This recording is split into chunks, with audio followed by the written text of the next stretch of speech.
Hello everybody and welcome to Roll Together RPG and to the next episode of our Chronicles of Aeodrun Awakening series. My name is Josh, I use he, him pronouns, and I shall be your game master for tonight. And as you can see, I am joined by some very lovely people who are going to be playing some rather lovely characters who are not in any form of stressful situations or anything like that at all at the moment. Really, they're not. Seriously, no, they're not. And I'm going to start off by going to Scarlet. Hello, I'm Scarlet. I go by she, they pronouns, and I'm playing Lilly, she, her pronouns. I'm probably very awfully pee-pee because of the weepies. So that's going to be fun. That is an awesome description to say that. Okay, moving on. Nat. Hi, I'm Nat. I use she, her pronouns, and I'm going to be playing Elodie Fogg, who is currently in the personality of Ember. Both of those use she, her pronouns as well. And who is sort of, stressful time, but also assisted the creation of life. And people are split up, so that's upsetting and scary. But, you know, is trying to help the town, so is feeling focused right now, I think. And then, finally, Tom. Hello, my name's Tom. I use he, him pronouns, as does Brahm Shatteroak. Lot going on. I got my mum back. Yay! My mum's a war criminal. Boo! I can go talk to my good friend Greta. Yay! Someone dropped a house on her. Boo! And everything's absolutely fine. It's not like, I don't know, the entire army's coming to fight us. That's fine. It's just me and my three buddies, especially considering that the ultra-powerful group, the Sparrows, seem to have mostly been wiped off the map. It's fine. It's fine. I've got loot practice to get to, so I probably should just start wrapping this up. You know, just ask if they could leave. Really politely, just like bugging me off, you know. A mass persuasion check might be on the cards in the future. Anyway.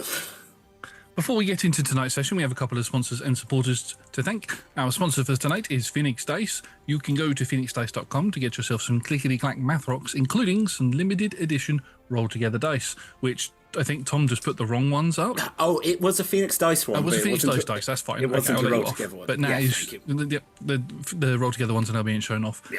You can go to phoenixdice.com. I don't know if I've said that already, but I'm saying it again. And put in exclamation point code in chat now to go to the website, and you can put in roll together all caps at checkout to get 25% off of your purchase.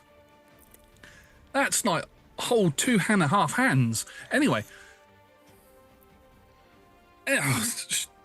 we are proud to be supported by Idle Champions of the Forgotten Realms. If you type in exclamation point code in the chat right now, you can get yourself a code for a free Electrum chest, which you can use to give yourself items and things within the game to help power up your heroes and battle through waves of monsters for free on various different types of platforms, including fridges and microwaves if you have the smart variety. We are also proud to be supported by Homie and the Dude. Homie and the Dude are a father and son TTRPG duo who do some really cool TTRPG supplement books. Some of them are D&D, some of them are system agnostic. They've done The Wandering Tavern. The Scorched Basin at the time of recording this has not come out on Kickstarter yet, but it is either on Kickstarter now or it is due to be released soon. Go to their website, which will be in the chat and description below, to have a look at what stage that is all at. And if you fancy purchasing any of the books or anything they have, if you use Roll Together at checkout, you can get 10% off of your purchase. There. That's two hands. That's just 2 hands. Yeah, it's strong hands. Not 2.5 hands. Anyway, let's not get into that again. We are also proud to be supported and support Michael Dobson's character art. All of our lovely artwork you can see for our NPCs, our player characters, should I say, around us was done by Mike. And if you'd like to see more of that, go to his Instagram page. And if his commissions are open, which it will say on there, you could request your characters, your own D&D characters, to be made in that sort of art style. So go follow all of those things. Massive thank you to the D20 Club, Dice Heads and other tiers on Patreon. They are fantastic. They are the best. You can join them from as little as one of your local currency per month, or one goat, which must be sent to Tom for a variety of different reasons that we have established. Now, there's no new lore things as of yet. Tom will probably think of one by the end of today's session, so we will add that to the lore, depending on what it is. But yeah, we have Myth and Mythios, we have Scum and Villainy, we have more things coming, we have the monthly games that come out on the first of every month, so go check all of those out. When those monthly games have been on there for a month, and every 2 weeks and all of this sort of stuff, you can find all of our content on YouTube. If you want to subscribe to our YouTube page, like the video, like this video, comment down below. It lets the algorithm lets us know what you like, so we know what to make more of for you. I think that's it. I think I need to take 5 minutes because that was all over the place. We will see you back in a moment. You're doing great, Josh. You're doing You're so great. doing it.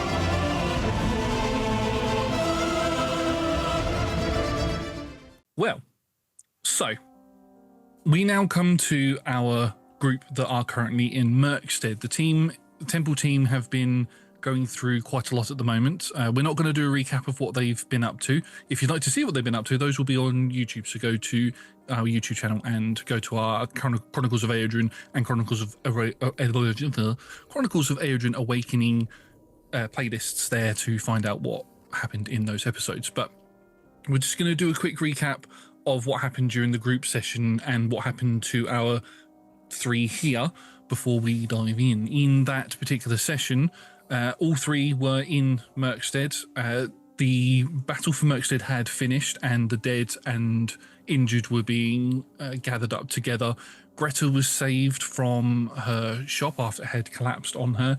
Brahm was with his mother and introduced her to Oro, and he forgot his name. I was about to say Orim for some reason, don't know why, but introduced her to Oro. Elodie, Vesania, and Udric then travelled with Ember. Currently Ember, yeah. Travelled with Lily's father Valdrus to Redstone Farm because the army from Ostragos is currently on its way to Murkstead to take it. The army is being led by the Grand Priest of the Church of Balance, who is also an Imperial, or part of the Imperium, so it's kind of like a sneaky invasion force that's coming down. So we know all about. So sneaky. We're being sneaky. Sure. super sneaky. But we ended the last session with Brahm and Lilly still in Murkstead, helping the Sparrows begin to prepare, shoring up defences and what's going to happen with the civilians that are still there. Redstone Farm is now going to be a key point of interest for them to attack on their way down. So Elodie has been left as Valdrus, Vesania and Udric have flown up the mountain, and Elodie, Ember, you are going to be sort of helping guide the people that you've sent there back to the town again. Didn't Lily hop off as well? Yeah. Are we together at the farm? Oh yes, you are both together at the farm. Yes, It's because just me because I have someone I need to probably talk to. I remember it's now Rodney, because my dear friend and dad figure. Hey, Rodders, came back from death. Cool. I remember it now because there was a whole you had to get into Valdrus's mouth while he was in his Titan form, and Lily was hugging his tongue. Yeah, I remember that now. But yes, we will come to the farm. We'll go to the farm first, so we can get all of you moving towards the town. As Valdrus, Vesania, and Udric have now already flown off, you can see that there are a couple of these Aether Risen figures around who have makeshift farm weapons around on them, and you can see Udric's sister looks like she's taken a bit of a battering as well. There was some fighting here as some of the Reavers did try coming down through the mountain pass, but they were stopped by the people that you sent this way, so good job for doing that. And the Griffins? Griffins, they're the I think Farah and her two younglings are here. Farah looks like she's taken some damage. She's a bit wounded, but she other than that she's okay. The two baby Griffins were sort of kept in the barn safe, but yeah, they're there as well.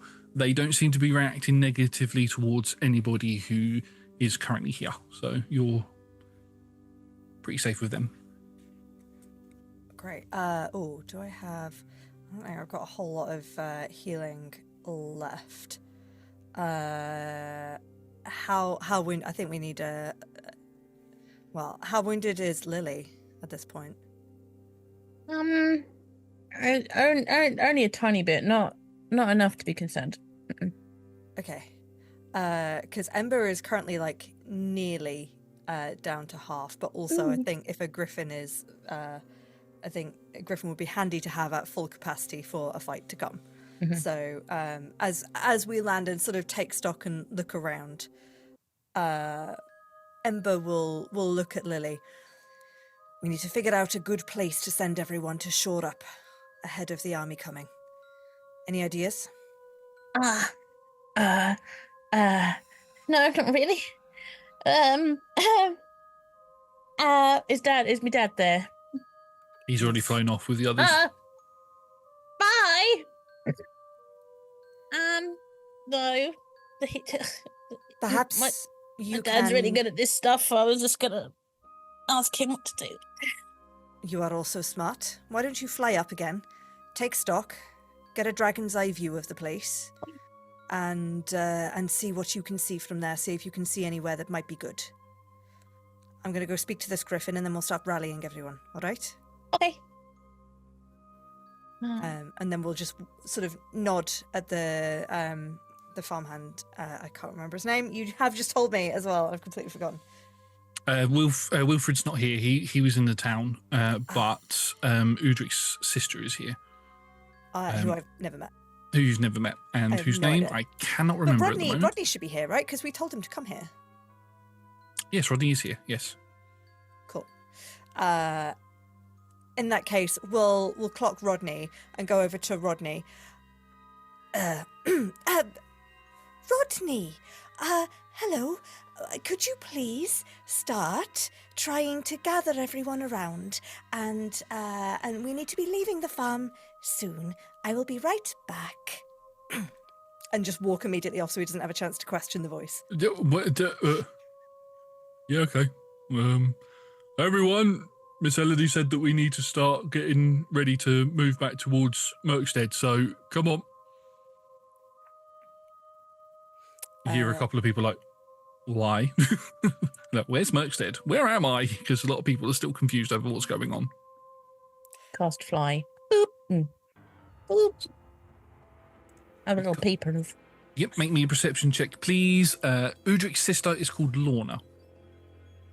Lornar. I know Lorna. I met Lorna. You know Lorna, yeah. Yeah, because you both travelled here from Abercathis together. That's 13.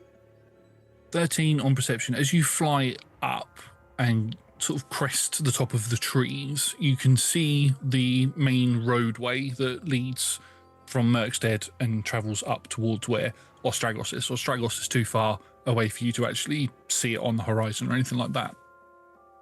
But you can see as the sun is beginning to get to that point where it's beginning to start descending, changing to night would have been a much easier way to have described that. Setting. But setting. There we go. See, words hard. Anyway, you can see that as it is beginning to get darker, that there is a large amount of torchlight, probably 2 to 5 miles away.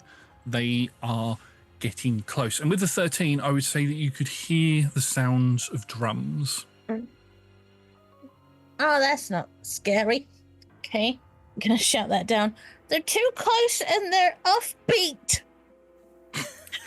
We really need everyone to start moving as quickly as possible without being too scary. Noted. I will gently approach the griffin and see if she remembers me. Make me an animal handling check with advantage, please. I'm really hoping you weren't going to say that, but here we go. Advantage at least. Oh, okay, 19. Whew. Ember likes animals. The check was more because the cubs are there. But as you approach, she stands up and you can hear a low growl emit from her mouth. As you get a little bit closer, she sniffs, I mean you no harm. eyes you, and then begins making a slow walk towards you, and then bows to you. We'll bow back. One royalty to another. And then look at her wound. How is she wounded? She's got a couple of slash marks from probably swords on her front legs. Her tail looks like part of it has been cut off and is not really salvageable. And she's got some light hack marks on her, what they called wings, and a couple of pierced wounds. You can see there's a couple of broken arrow shafts in that go along her stomach a little bit. Right. Three arrow shafts in her stomach. Okay. I'm assuming griffins not having a lion tail, snake tail? No, it's a chimera. Yeah, the lion's tail. So it doesn't use a tail to fly in a way that bird would, so that's okay. Yeah. Yeah, fine. We'll approach the arrowheads. I'm going to cast Cure Wounds. Yep. Which is now 2d8. Oh no, I've not got any of my dice out. That's not helpful. Wait, where are my d8s? Hold the phone. Oh, there they are. Okay. So she's going to get 8, 9, 10, 11, 15 Cure Wounds as I... What happened? You said hold the phone, and both me and Scarlet just went like that with our phones. I mind Thank you. one. I appreciate your help there. Yes, we'll go and approach the arrows and sort of cure wounds as she removes them, so it doesn't sort of bleed out or anything. To the point of 15 damage. You managed to heal 15 hit points on the griffin. As you pull the arrows out, there is a little wince from her as the sort of sharp pain of taking them out sets in, and the wounds heal up. They heal up, but they leave a scar. Mm-hmm. So that there are 3 little scar marks on her, and she turns her head round and sort of nudges into your face as a sign of thank you. And as that happens, you hear the chirping noises as the 2 baby griffins, who are a little bit bigger than what they were when you first, not by much, but a little bit bigger. They sort of come running out of the barn area and they start jumping up, and you'll take some scratches from them because they're not quite, house trained in that sort of way. But Ember also currently quite wounded from I can't remember what it was. Oh, the zombie guys doing a slash. So I'll just be like, yeah. You take 6 points of slashing damage. I'm unconscious. You are consumed by babies. By baby griffins. No, you take no damage. It's just like it's like whenever you've got a playful dog, or you play with the cat, and they give you like light scratches on the arms and things. So you're fine. But we need to move these. I don't know how much of this you can understand. We need to move the townsfolk and you back down towards the town. Will you come? Looks you up and down because you're Ember currently. So part of the Aether mutation, part of your Aether mutation is you've now got red feathers on, and she looks at you, and she looks over at the other 2-legged people that are around, and she slops down lays down on the floor and gestures for you to climb on her back. Nice. We'll give Scritches. Is there room for... well, actually, we need to tell them where to go first. So, thank you. Bear with. Griffin with. Griffin just points at you like, hey. We enjoy a good pun. A moment, please. I appreciate you. Thank you. and we'll head over to the group that Rodney's been corralling. Has Lily come down by now? Just sort of flying above. Come on, never mind. You have to go this way. No, you've definitely got to go this. I know it's confusing, but you have to go back. Cool, cool. Did you see anywhere that might be a good place to hide out? Did I say anything anywhere that was a very good hideout? The only place is, you know of one place, which was the Crime Beggar's Cavern. You know where the secret entrance to that is. But also you know where, obviously to go back to the town. There was mention, the mayor of the town, Merida, did mention that any civilians that are still in the town or that you bring back from Redstone, they're going to put onto the purple jewel ship that you came on, and that's going to sail out. So you've got those two options. Yeah, well, I mean, we can put them in a boat, or we can put them in with the people that steal things and that are kind of rude. It kind of depends. I mean, I could go and say, "Oh, we let these people in," but or we stick in my boat. I mean, I have not met the crying beggars. Have you? Do you think they would be opposed to the town being taken over by the Imperium? From what I remember, they're kind of neutral, and they're quite safe themselves, so they might not give much of a crap. But we can try if we're desperate. I mean, I'll go tell them off. I am just concerned about putting the entire population of a town on a boat when who knows what is out there. Let's see. It's Merida here, and she's still down. She's still in the town. She's sorting out the fortification of the town and the civilians that are there. She's like preparing, basically. This isn't our call. There is a mayor in town. We'll just get them back to her. Fair. Ember says in character. Right, everyone, we need to recoup back with Mayor Merida. There may be ways out of this town, but this farm is no longer safe. I'm sorry to have sent you here. We had... Just suddenly clocks. I'm sorry we have sent you here. We had poor information at the time, and now things have changed. Is this you transitioning back into Elodie, or is this Nope. you putting the voice on? I've got a short rest for that.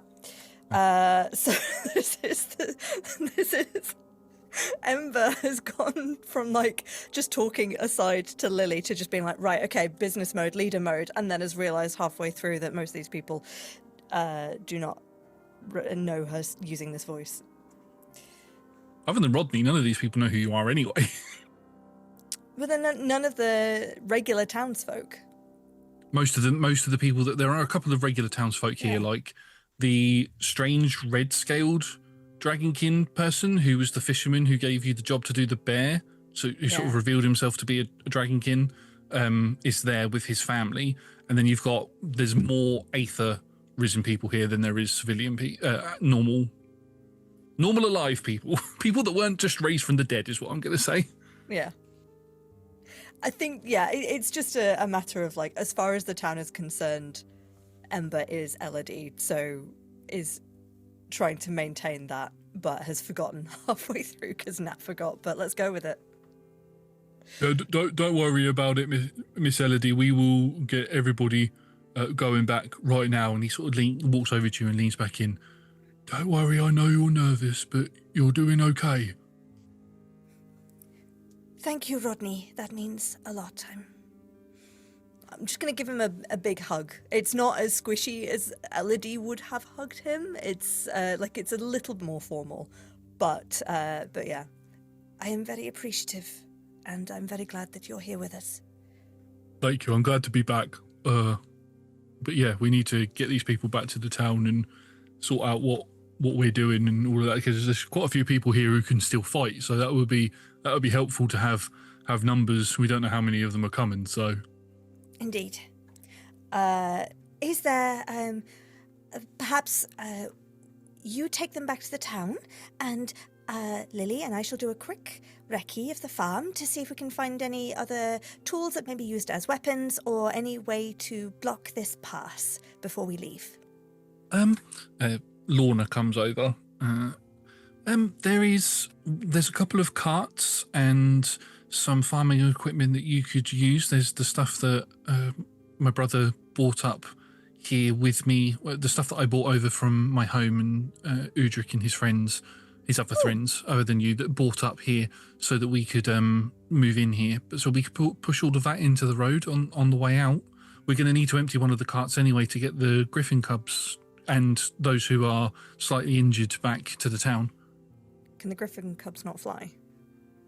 They can fly, but they can't fly very far. Sure. Okay. Fine. Yes, this makes sense. That's a good idea. Thank you very much. We'll see. Is there anyone that is visibly injured and unable to walk? There's one person who is currently on crutches, and there's a couple of others that you can see have made sort of rudimentary slings out of their clothing and things to prop up their arms and stuff where they've been injured. One's got a rag over their eye. Okay, cool. But nobody desperately injured. The arms, the eyes, they can still walk. That's fine. We'll make sure that the person on crutches can get into the cart. And then, we'll make sure everyone is sort of moving before she gets on the griffin. Yeah. Everybody begins moving, and the pair and all of you can begin making your way back to Murkstead. I feel like Lily wants to say something. Yes. Any of the ones that have like eye patches and poorly arms, they're not. And any of them on from the bazaar? Are they the beggars? Are they keeping an eye on what's going on? And am I spotting any and be like, "Oi!" Roll me investigation or perception or insight. I'll let you choose between the three. They're kind of really bad. Oh no, I'm gonna try investigation anyway. Oh no, it was 8. Never mind. You still have Bardic. How much is that? Interesting question, well asked. It's a D6, I think. Yeah. Oh, I'm gonna roll the 6. Thank you very much for reminding me. That's all right. It's been a while. Anyway. Been a while. 11. Better than average. Just in case they've like heard stuff going on and they've like sent a couple just to be snoopy. There's nobody there that you recognise as a crying beggar. However, you do remember in the conversation that was had with the fifth beggar when you were there that they do have people in the town, so it would be as like spies, so they can see what's going on and keep an eye on everything. So you wouldn't be surprised if one of these people was a crying beggar, but you can't pick them out.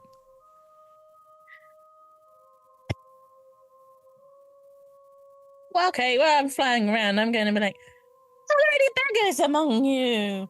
Oh, any beggars? Any beggars? From the bazaar? You may have seen me. May have tried to beat me up a little bit. Any of you? And then quick chat. Very subtle.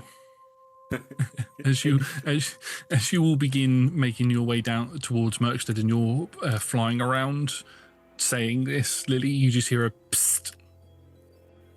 Oh, continue, everyone. Yes. One of them is the one with the eye patch. Actually, no, it's the one with the crutch who's in the back of the cart as you land on the cart. Like, keep things down, please. I don't need people to know that there's informants around the place. Well, I didn't want to like point anyone out, but I really needed to chat to at least one of you, and then I wasn't going to just grab anyone that had an eye patch or something, because that's just rude. Okay, right. Okay, okay. And is there any way your boss could help? Anyway? Oh no, he's going to stay well out of this. All of them are. It's very much a survival of the fittest with the beggars. So could not take anyone or yourself. You know, if there's a couple of you amongst you, if there's a couple of you amongst the people, just to get some people safe. No, it's very much a case of if I get caught, I don't exist to the crying beggars kind of situation. So I'm in this situation. I have to get myself out of it. You do exist. I know. What's your name? Franklin. Franklin, you exist. I see you, and I will try to save you if anything happens. Thank you. That's very kind of you. Sort of rubs his leg a little bit. I can't heal you. I'm sorry, I don't have that kind of magic. That's fine. He's quite young. I'd say he's probably 16, maybe 17. Oh, cool. And I've just left you up here to possibly die. That's horrendous. But if you want to join another club, we could totally make a club. If we survive, I'll take you up on it. Yeah. Okay, I'm gonna go and keep an eye on everyone again. Okay. Okay, bye. See you, Franklin. Bye. Okay, bye. Okay, And bye. as the two of you are making your way back down towards Murkstead, I would say, because of the amount of time that it would take you to get back there, because it is a 2 mile trek to get back, that you could take a short rest on the way. If you'd like to recover any hit points and become Elodie again, then you can. Another little old lady on a cart's like, they've made Franklin. We're going to have to cut his losses. No. And I feel like I'm getting deja vu. Is there another Franklin in this campaign? There may Have we be. met a Franklin? I feel like I know a Franklin. Where did we meet a Franklin? I don't know. It's I a mean- very popular name. I feel like I know a Franklin. Is it this campaign or is it another one? It might be another campaign. We'll have to... somebody in the chat let us know if we've used the name Franklin before. Pixie might know. Pixie might know. Troutworthy might know. Terendian, anyone? Anyone? This is pre-recorded, so we're not going to be able to comment live to this. So, but yeah, Oh, if, can we? Kobolds, help us. but yeah, well, if there is one, then it will pop up. We'll Kobolds will let us know if there is one. Anyway, while you are travelling back to Murkstead, we are going to go back to Murkstead as we see Merida, the mayor of the town, the golden-scaled dragonkin, is ordering people around. You can see that she's taken a few cuts and scrapes from the battle. Not many. There is a large bite mark on her neck because she did transform into a dragon and fight the Dracolich that was terrorizing the town. You can see Thaddeus and Thena, Mr. and Mrs. Fluffy. They are tending to some of the wounded. They both look pretty banged up as well. There's a large pile of dead up in the marketplace that have been respectfully placed there and will be dealt with once the battle's done with, because the tradition now in this kingdom is to burn the dead because of what happened with the Rising. But yes, Bram, you are currently stood there with Greta and with your mother O'Brenna as all of this chaos is going on around you, should I say. Greta's standing then. She's on a crutch. Her leg was repaired but not fully healed, so it's a bit tender for her to stand on. She's not fighting anytime soon. Right. I think then it's a mid-conversation. I'm like, so what are you planning to do then? It seems to be that we can send people down into the underground or the ship. What do you want to do? I'm going to take my chances with the ship, and if the town falls and they manage to get their way into the cavern system, there's nowhere for us to go. No. I'd rather take my chances on the ship. They're going to need a ship to get to us, and the ship it doesn't have to stay outside in the bay. It can begin making its way to Abercathis if needed, whatever the captain decides to do. I think that's probably the best. Yeah. And just in case something does happen, they do need people that can fight on the ship. That's very true. That's very.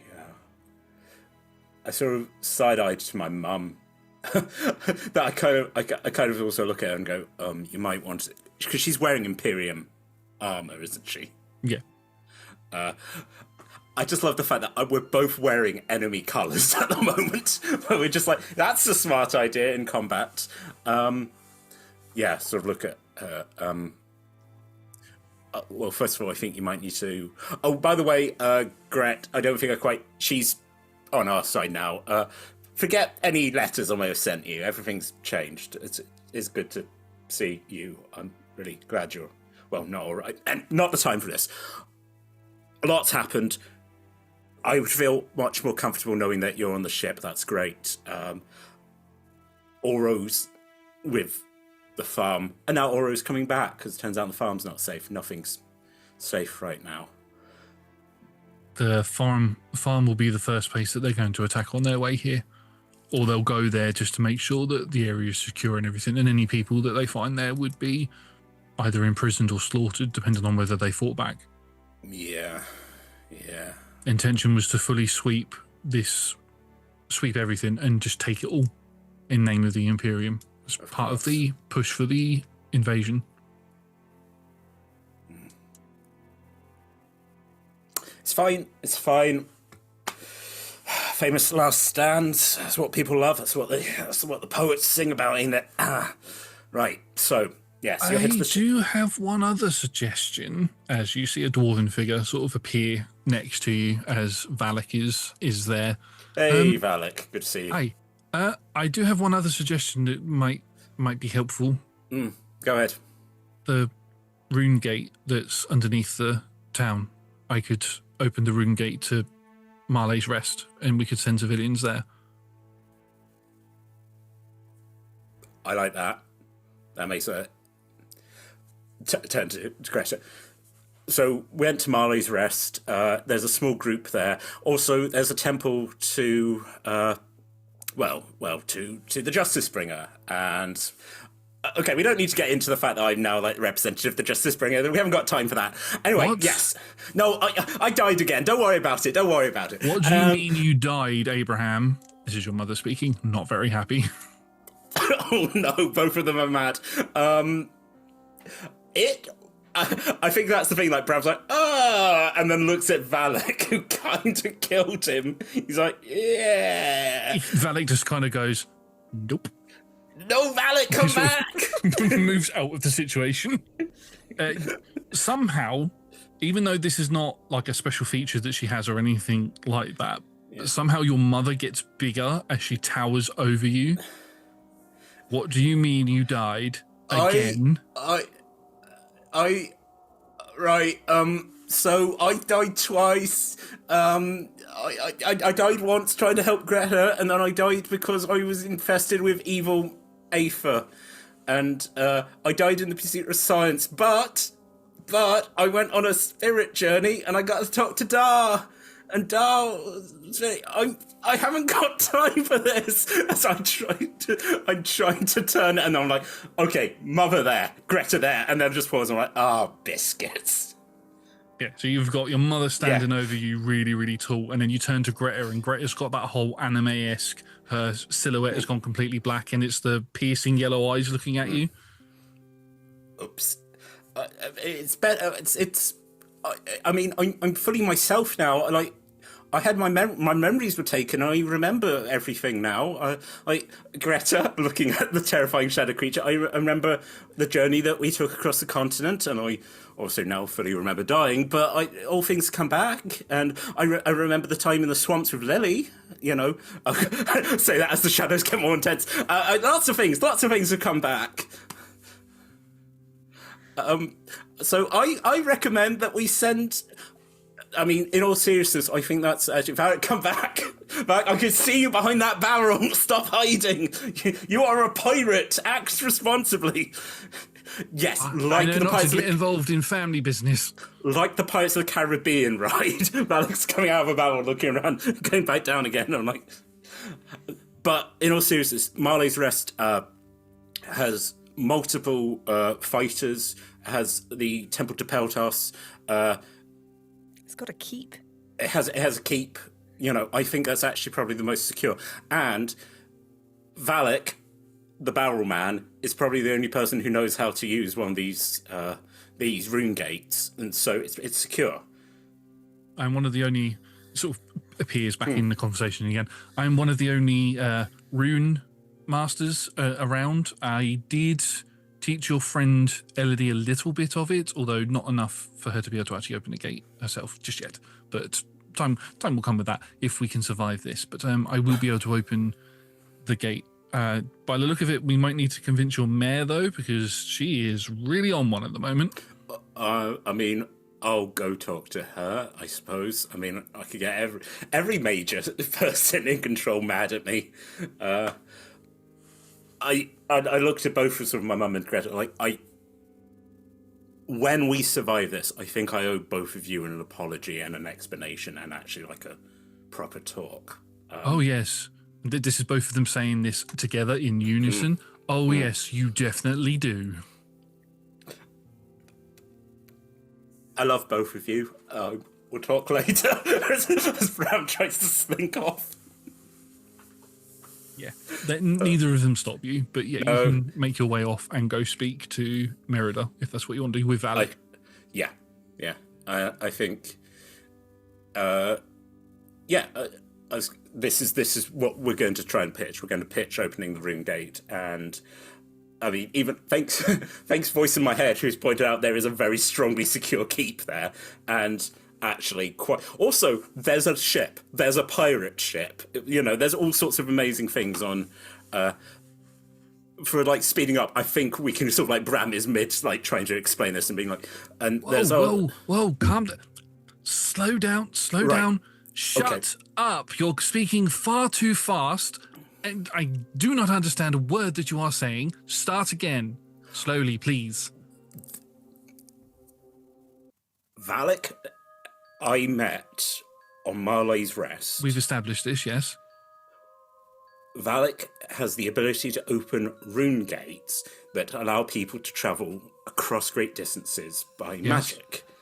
Marley's Rest is highly secure, has multiple fighters, and is at a good distance away from this place. So the same idea of like sending the ship out, it will get people weeks away securely and able to get back at great speed. It's secure, and the people living there are friendly and are also interested in our plight. You sure you can do this? Valak's like, yeah, I'm a dab hand with runes and things, so yeah, I can do that. I trust him with my life. Brahm does not smile. My new life. Not my old life. Right. Then that's what we'll do then. And she sort of takes a step away from the pair of you and she puts her fingers to her mouth and she lets out the loudest whistle that you have ever heard, to the point where if you'd been stood next to her and she'd done it, you probably would have taken piercing damage from how loud it was. So it's a good thing she stepped away. And everybody stops and looks at her. And she just shouts out, right, everybody, follow the dwarf down into the caverns. He's going to get you all out of here. And Valak's like, yeah, follow me. And they're going to go off. Basically, that's going to take all of the civilians and all of the people that can't fight out of this situation. To slightly meta, does he need to roll to get it to work? No. I was going to say I would give him Bardic or something just to be like, if it needed. But I do sort of like turn and sort of like give Valak like a little salute, you know. So you still give him Bardic because if he was to connect to a new gate, then he would need it. I think I will, you know. Just sort of like go, thanks, friend. You're doing a good job here. Yeah, well, I mean, my father's done a lot of bad, and I need to try and make up for some of it. So this is a good start, I think. But I'll see you all in a bit once everybody's gone. And he begins taking as many civilians with him and injured and all that as well. Quite a few people stay and they begin taking weapons and things off of the bodies of the Imperials and things. And some of them actually start ripping their armor off and sort of putting them on so they are combat ready. Can we find some way of like covering the insignias of my mother's armor? With cloth or some way, or paint even? She just rips it off. She's like, I don't really normally like wearing armour, to be fair. So rips it off, chucks it all to the floor. Wow. Massive guns. I'm like, wow, look at my very strong mother. Right. I suppose I should just check with you, Ma. You could also go if you want. I'm sure they would appreciate help. You don't have to stay here. I went to the Imperium to find some answers about my brother and about our family heritage. In the process of doing so, I was coerced into becoming the Horseman of War, and I had one of those circlets put on my head so that they could control me. I want to hit them so hard that I send them into whatever is beyond the sky. So I am staying. I can appreciate that. That's yeah. Well,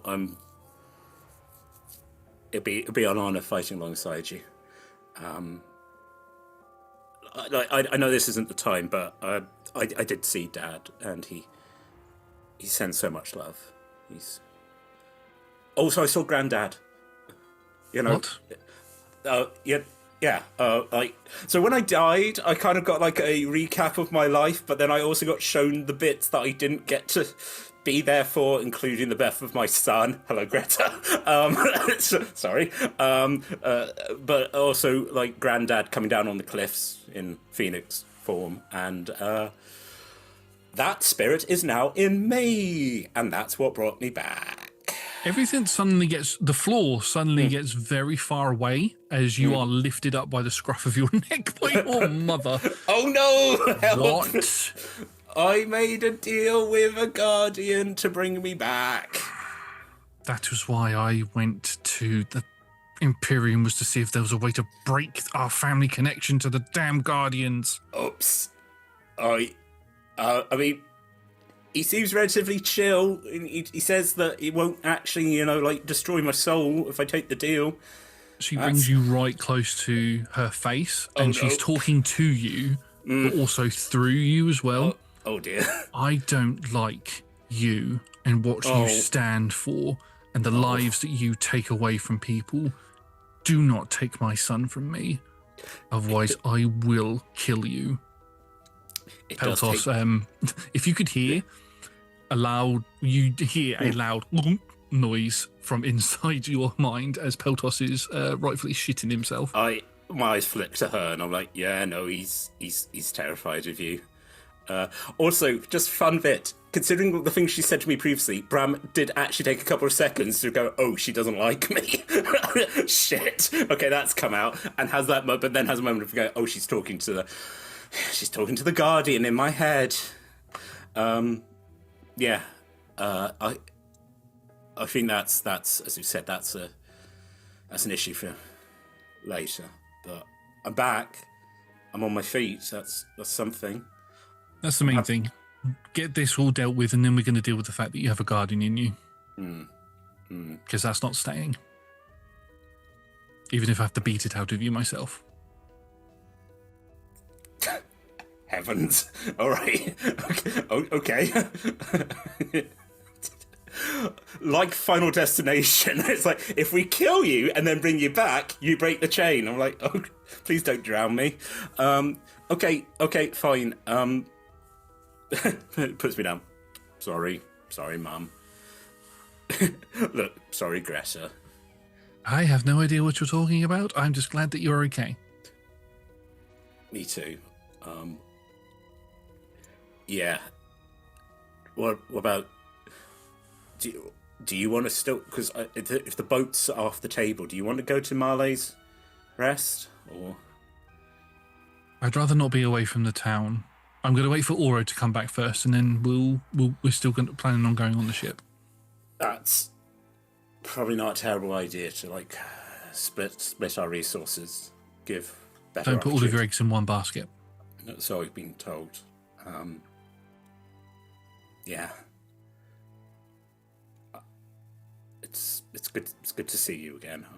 I missed you. I missed you as well. You big lummox.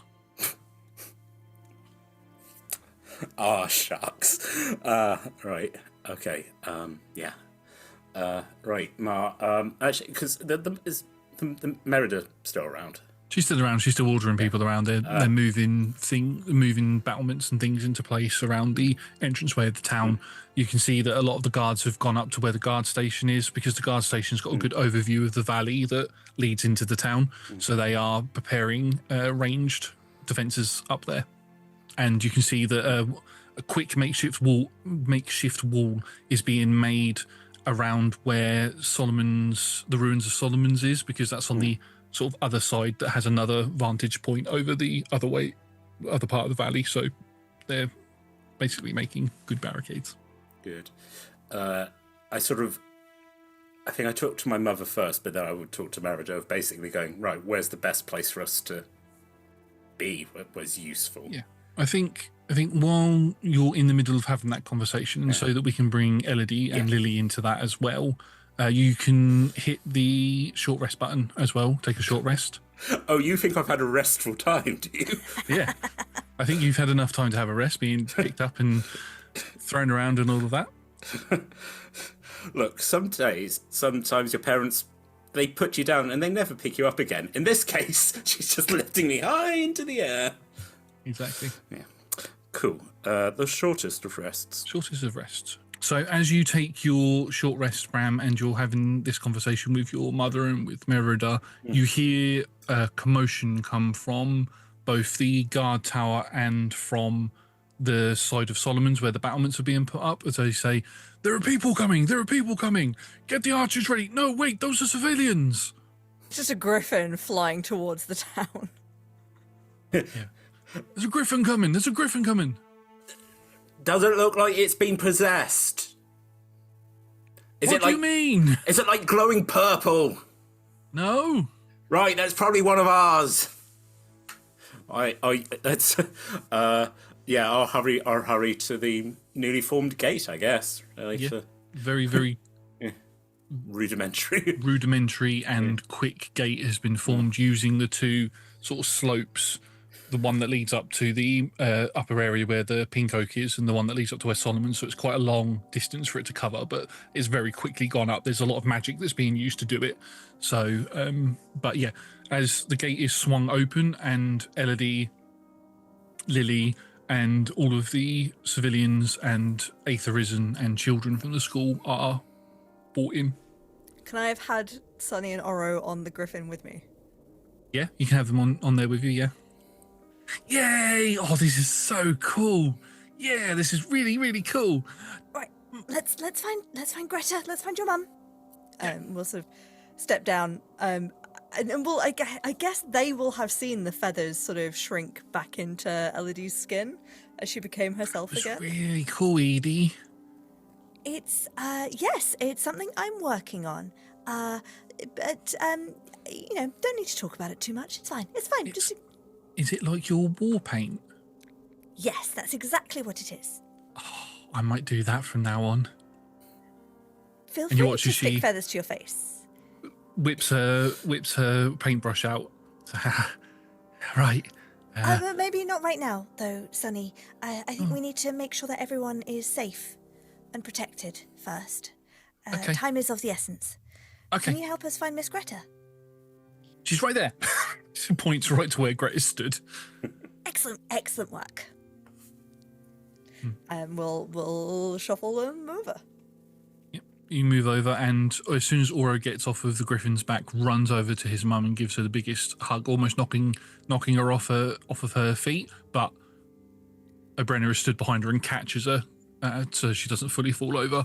As Oro hugs her, and Sunny have done eyes on a swivel to see if I can catch Brahm as well, because obviously I balloons. Get out. Oh, you brought me some balloons. Thanks.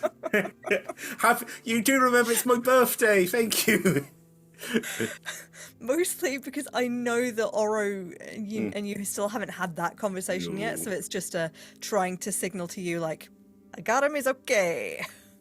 Oro would have ran past Bram in order to get to get to Greta. So I mean, as far as he knows, I'm the guy that his mum kicked multiple times in the head. Just. Also, I did just save him at the church, but no, that's fine. Just cool. Lots of conversations to have when I survive. If when I survive. It's fine. Yes, I think having clocked Elodie and also clocked Lilly to go over to them. So, griffins. Yes, and cubs need looking after, but perhaps Farah might be persuaded to stick around and help us fight. Leans down and nudges you in the side of your head. Gives you a little bit of a sniff because your feathers are no longer there anymore. But when Still me, sort of. when she sniffs you again, she warms up to you even more because you were at one point Elodie around her. So Ember was a bit unsure of, but she's a bit more. She sort of pushes against you a bit. Scritch the beak. I sort of bow to the griffin.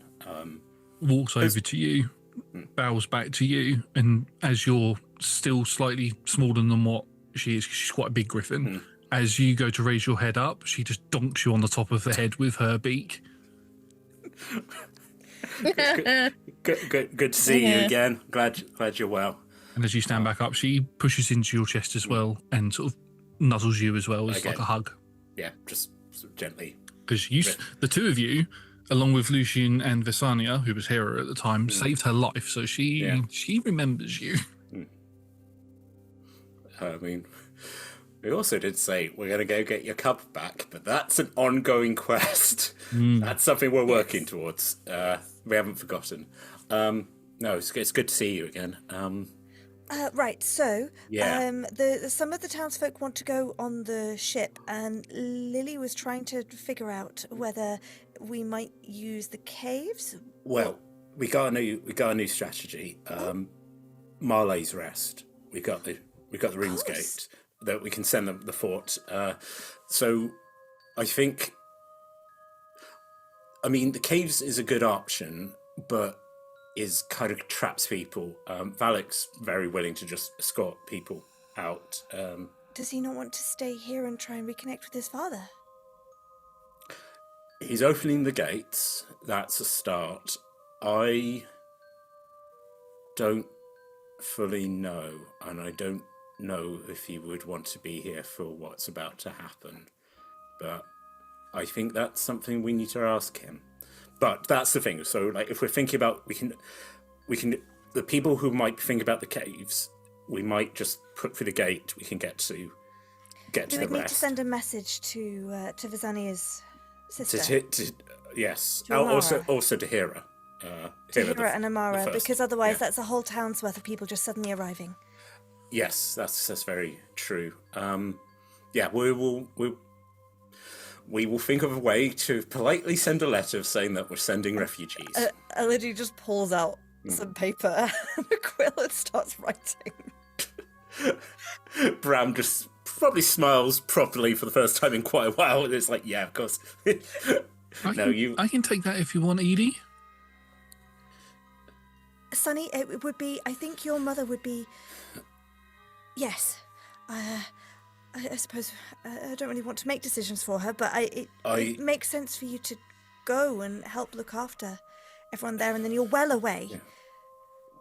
I think that's right. I think, Sonny, there's... Okay, I guess we're doing this.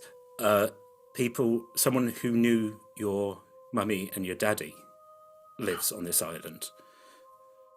Okay. Well, that's really, really cool. Yeah, no, she's really nice, and when we went to go spend time, she took really good care of us. She's also called Hera. Yeah. That's where Mummy got the name from. That's really cool. Yeah, no, she's really sweet. Also, there's a farm. There's so Another one. Yeah, I know you probably were excited about going to the farm here, but there's goats, there's all sorts of things. Do they have cake? Yes. I think so. Probably not, but I think I'm that's sold. going.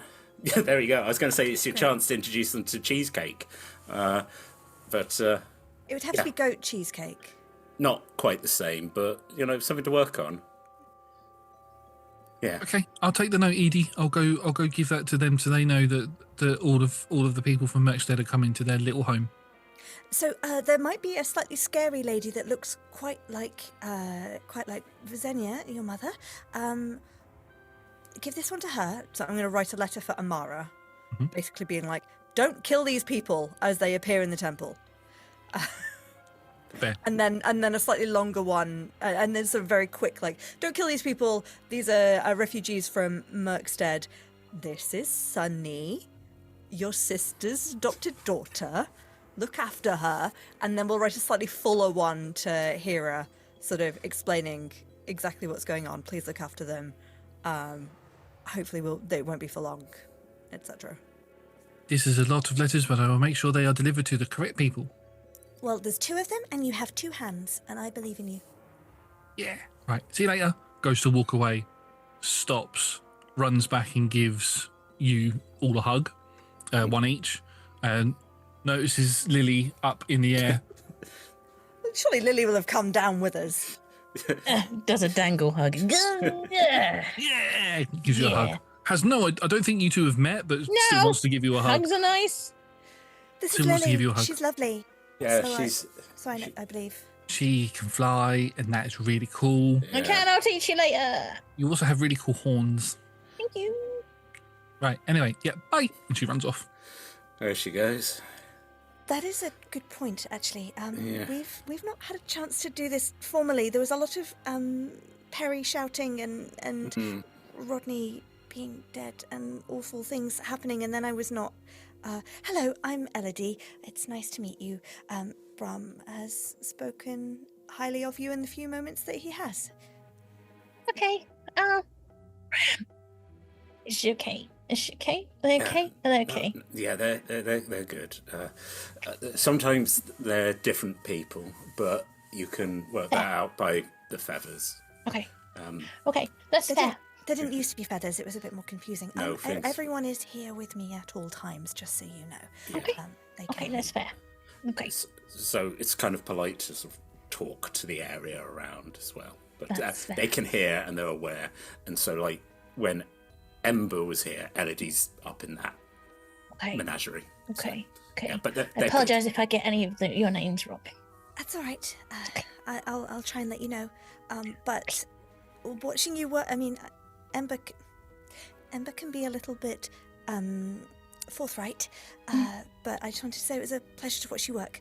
And I have no idea what I'm doing, but I really appreciate it. oh, me neither. Meh. Yeah. Cool. We can talk about that later. Yes. Okay. Just watch as the friendship bar starts going up. I'm like, good conversation. Right. But okay. So Valak. is currently getting the door ready. Merida's probably got plans. Mar's sticking with us. I think we're sort of doing a stand. Mar, this is Lilith. This is Elodie. I've seen your picture. So Lil lived with me in the swamps and was the mayor of one of the towns. Yep. And then lots of bad things happened, but we're working through it. As I just sort of try and fist bump. Like, yep, bonk.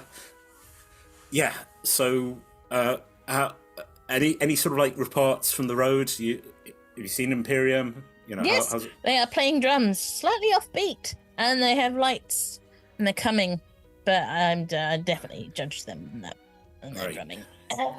Sure. How far away are you thinking? Oh, there. Right. Okay. Be slightly frightened. Lorna and everyone, we pulled the carts into the road to blockade the pass a little bit, but I don't think it'll hold them for long. Have you left anyone behind?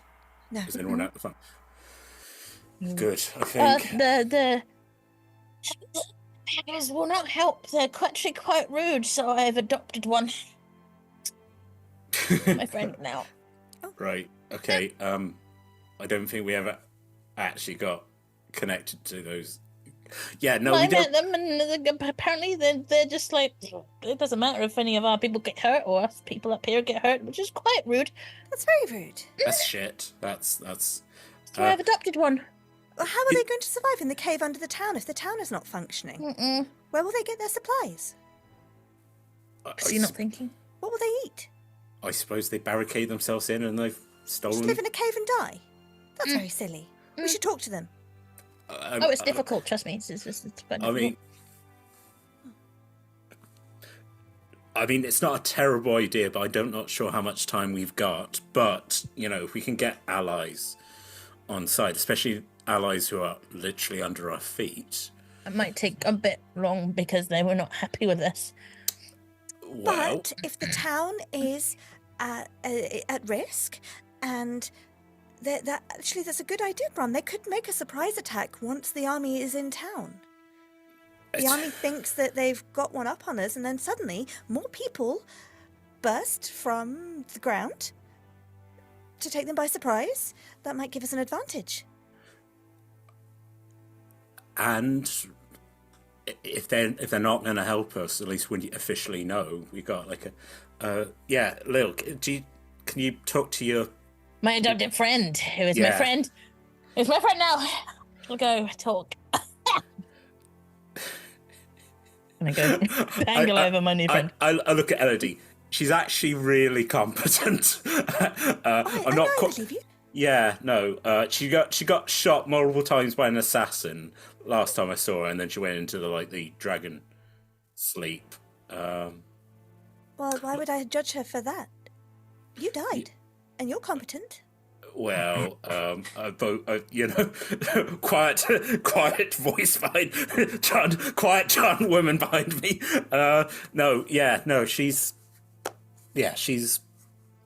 She's good. She's smart, as you said. She's a good choice. The others, they go off. Okay, right. No problems. Yes, they flew up the mountain. Corvu Right. is with them. Good. If Corvu's there, then that's yeah. I don't have any connection to him at this range, unfortunately, but He'll be fine. it's He'll- something at least. yeah. How are you feeling? I don't know, guilty, I suppose, for them all. I don't know, it makes sense for me to be down here, but if my shadow is up there, if Professor Giles is up there. We can't control the things that are out of our hands. We can only work on the things that... There's a lot of, pardon my whatever language, but bastards out there making a lot of decisions, but we can work, we can do good here. We can make sure people are okay. We can make sure, looking at Sunny, just sprinting across, we can make sure that hey, we've got a kid's birthday party to go to in about a week, so we got to survive that for the cake, as we said, cake and balloons. And we've got to make sure there's at least one working oven for Rodney to be baking that cake. Exactly. He the man died and came back, and we're not going to get him a giant oven. Come on. Yeah. We'll. Has anyone down here? And this is sort of opening up to. Is Merida still around? You stood around, yeah. Yeah. To Merida, to Brenna, to anyone, has anyone down here seen any sign of Solomon since everything went down? Not seen him. This is Merida speaking. I've not seen him anywhere at all. No sign of him anywhere, which is strange. I would have thought he would have been at the forefront defending. Indeed. That's another piece on the board, so I think we need to worry about, but... Lily, do you think we have time to go back to the mercenary company before the army gets here? Oh, you're talking. Yeah, no, she's talking. I'll ask her that later. No, we look as Lily sort of still floating there. We're like, Lily! Lily's actually gone that way because Franklin is going to the rune gate to get out, which they're all going through the mercenary entrance to get there. So you could go up there if you wanted to. I want to follow behind Lily. Okay, well, does it make sense that Lily would have passed on to Elodie everything that she saw in terms of how far away the army was and numbers that she saw? Would have danced around it, but yeah. Great. I think also it's slightly difficult for Elodie because now the more like war-based people are like, no, we need exact numbers. And like this, what do you mean they were offbeat? What they're playing, how fast they're marching, and so Elodie's like, oh. Yeah, Lily's answer to that was offbeat and a lot of fire. Couldn't actually see any figures. It's Helpful. It's also it's sunset, right? The sun is beginning to set, yeah. But it's almost at the point where it's going to, the dusk is about to go. Right. Merida, I know there's some people getting on the ship and some people going to Marley's Rest, but is the plan for all of us to escape, or are you wanting to do a last stand here? I'm planning on doing a last stand. I'm not going to let them take the town. There has to be a reason they want the town. So me and the rest of the Sparrows and anybody else who wants to fight, we're going to fight to save this place. Is the reason So I wondered about this as well. Why Murkstead? And I was sort of, through our discussions, was led to believe that the reason that they wanted the town was because they believed it got powerful, but because of your very presence, meaning that, you know, the Sparrows. Oh, I thought you meant because I could turn into a dragon, which I can't do for the rest of today. No, if I was trying to indicate dragon, I wouldn't have made a little squeaky noise. I would have made like a kind of... not that that's how right. you sound. I'm sure you sound much more fearsome than that. That said,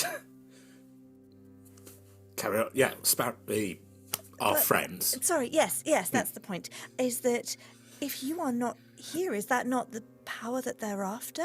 Or do you think, it'll be... But there's so many things. I think Murkstead is one of the more strategic points for them to take because this is a port town and it's a gateway for them to get to the rest of the kingdom. Otherwise, they'd have to travel through the marshlands or through the desert, which they're not going to do. The north, they've been attacking for quite a while because their home is quite close to it, but they've never had a way of attacking from this side. So if they take Murkstead and make it into a base, they could continuously resupply themselves with new soldiers from their Imperium and push on into the king. That's my belief. And with she doesn't know that, so I'm not going to say that.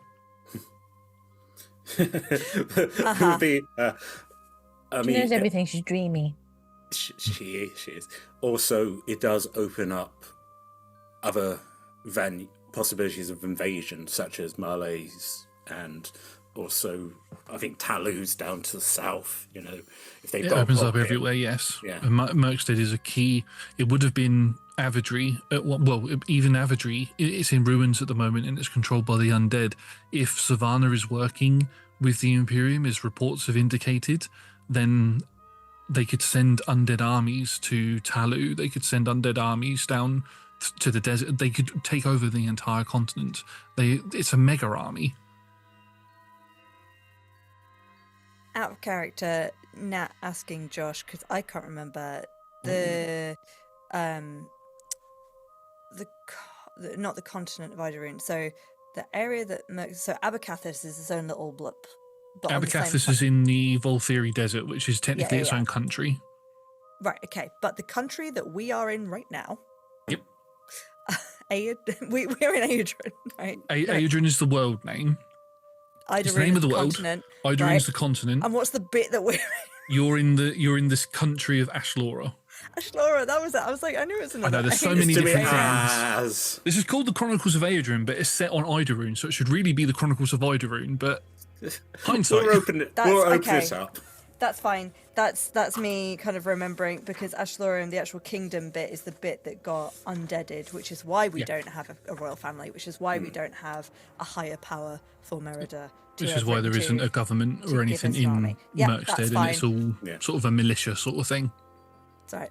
Don't worry, audience. I'm here asking for the recap notes, so you don't have to.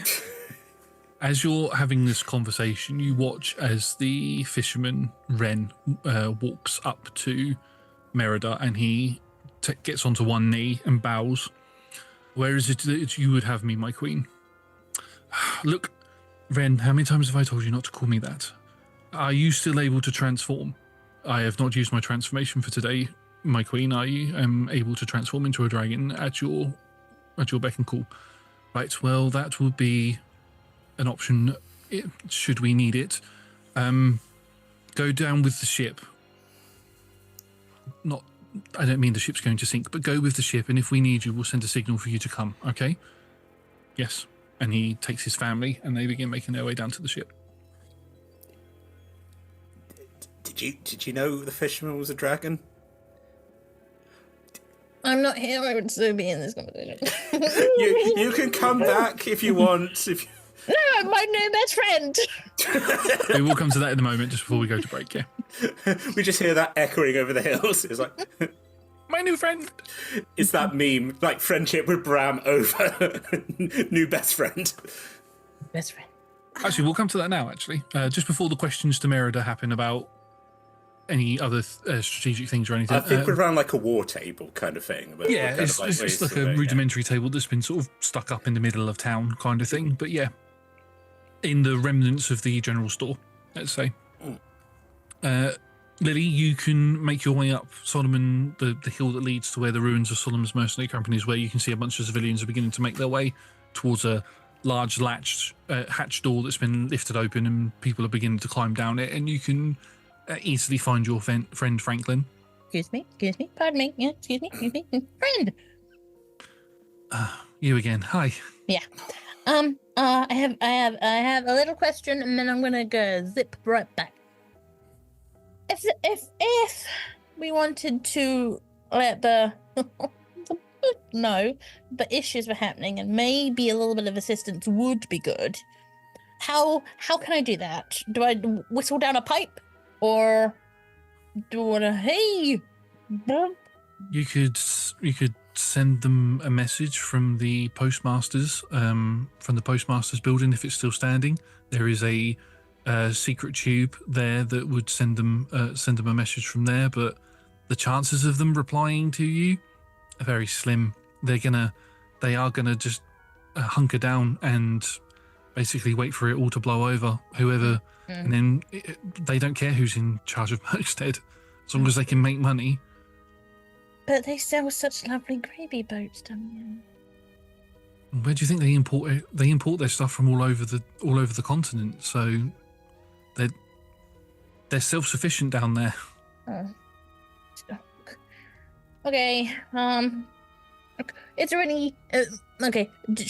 Can I use any words to like proper like oi? Bananas. To persuade them a little bit more. The fifth beggar is, I've only met him a few times, but he is quite partial to being owed a favour. Oh, okay. Hey, that could work. Just be careful, because owing the crying beggars a favour might not always be a good thing. Well, you know, I'm a mayor, so it's always good to be diplomatic. Thank you for that. I appreciate you, my new best friend. Be careful, okay? Right, yeah, okay. And he begins making his way down, and you see as Sunny sort of pushes past, and who had originally been queuing up to go down, but you can hear her get a bit frustrated and pushes past everybody and begins making her way down. Picks up assists to plop in a good. I go. Thank you. Okay. Back I go. Back though. Okay. You can make your way back to the others. Are you right? Yeah. Whew, I found out things. Good. Such as? Oh, yep. In the postal building, there's a tube, and I can ask for a favor. All right. And do you think they might be willing to listen? Probably not. But if we needed if strategically, if we needed a different step, you know what I'm saying, it might be helpful. Cards on the table, Lil. Is it worth it? And do you think these are people who owing a favour to is a bad thing? I mean, look, you can totally make friends with people that the rest of society think aren't that good, you know? Like, some people don't like gladiators, but I have friends. I have some really cool gladiator friends. And, yeah, so if it's possible, I can try if we needed an extra point. Looking to Elodie. What do you think strategically? Oh, I don't know them, so if you think that they will respond, my concern is that if we don't think that they will, or if it's a roll of the dice whether they will or not, then we don't want to rely on them. No, definitely not rely. They're not that nice, to be fair. I also think from experience that, again, don't know who these people really are, but could take insult if we hadn't asked them, that we didn't think that they were important players. I think if we show them some respect, and also a lot's changing, and whatever happens to us now, it's going to completely alter things, whether we win or we pauses when we win. So if we can get these people around the table early, then it's not a bad idea. Maybe they don't spend so much time lurking in the shadows. Maybe they can come forwards. Maybe we will need resources and food and even weapons. Maybe we can get these people on side early. Maybe that's good for us for the size. Yeah, oncoming war. That's probably going to start today. I don't mind owing them a favour. Just caution. I said What are they going to ask for? I don't really have much. Well, sometimes that's what they know they need. They need desperate people.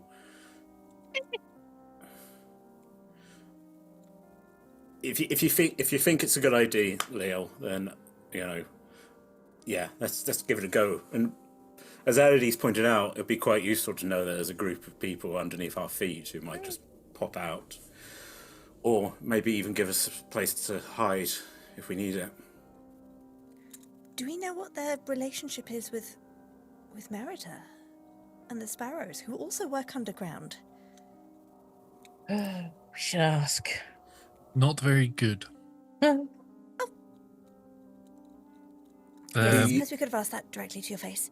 It's fine, don't worry. It's part of Peripatea, Udric and Lilly's mission was to establish relations with the crime beggars in the auction to get Peripatea's books, and my understanding is that those negotiations didn't go particularly well. I don't know the details of it, but I will happily tell you beat by beat exactly what happened in full detail if you want me to. I don't think we have time for it right now. But well, whatever you want. But maybe at a later time. But I will say that it closed a lot of doors for all of us. To the relations with the crime beggars was closed, other than with the librarians. Unfortunately, we only have one of them with us now. The other one passed away. And with your friend Lucian. Well, and have you seen Lucian? Did he make it out of the town all right? The last I heard, he was doing a mission for them up in Ostragos. He left long before all of this started. All right, fine. Well, I suppose it's up to you, Madam Mayor. Whatever you think. Where do you want us, or where do you need us? I can't speak for you two, but as far as I'm concerned, part of the reason this mess is as messy as it is because Solomon bamboozled me into coming here. So, I will happily stay here and do what is needed of me. Agreed. Same. Solomon's been... Not a nice one. Not a nice man. Not a nice man? Mm-mm. No, Has a lot to answer for, yes. He's been manipulating me and my family for quite a while now. As we said, I don't think we should let this place fall to any invasion. We'll make a stand. If you're going Town to... with good people in it. Agreed. Thank you. If you're going to say anything to the crime beggars, don't give away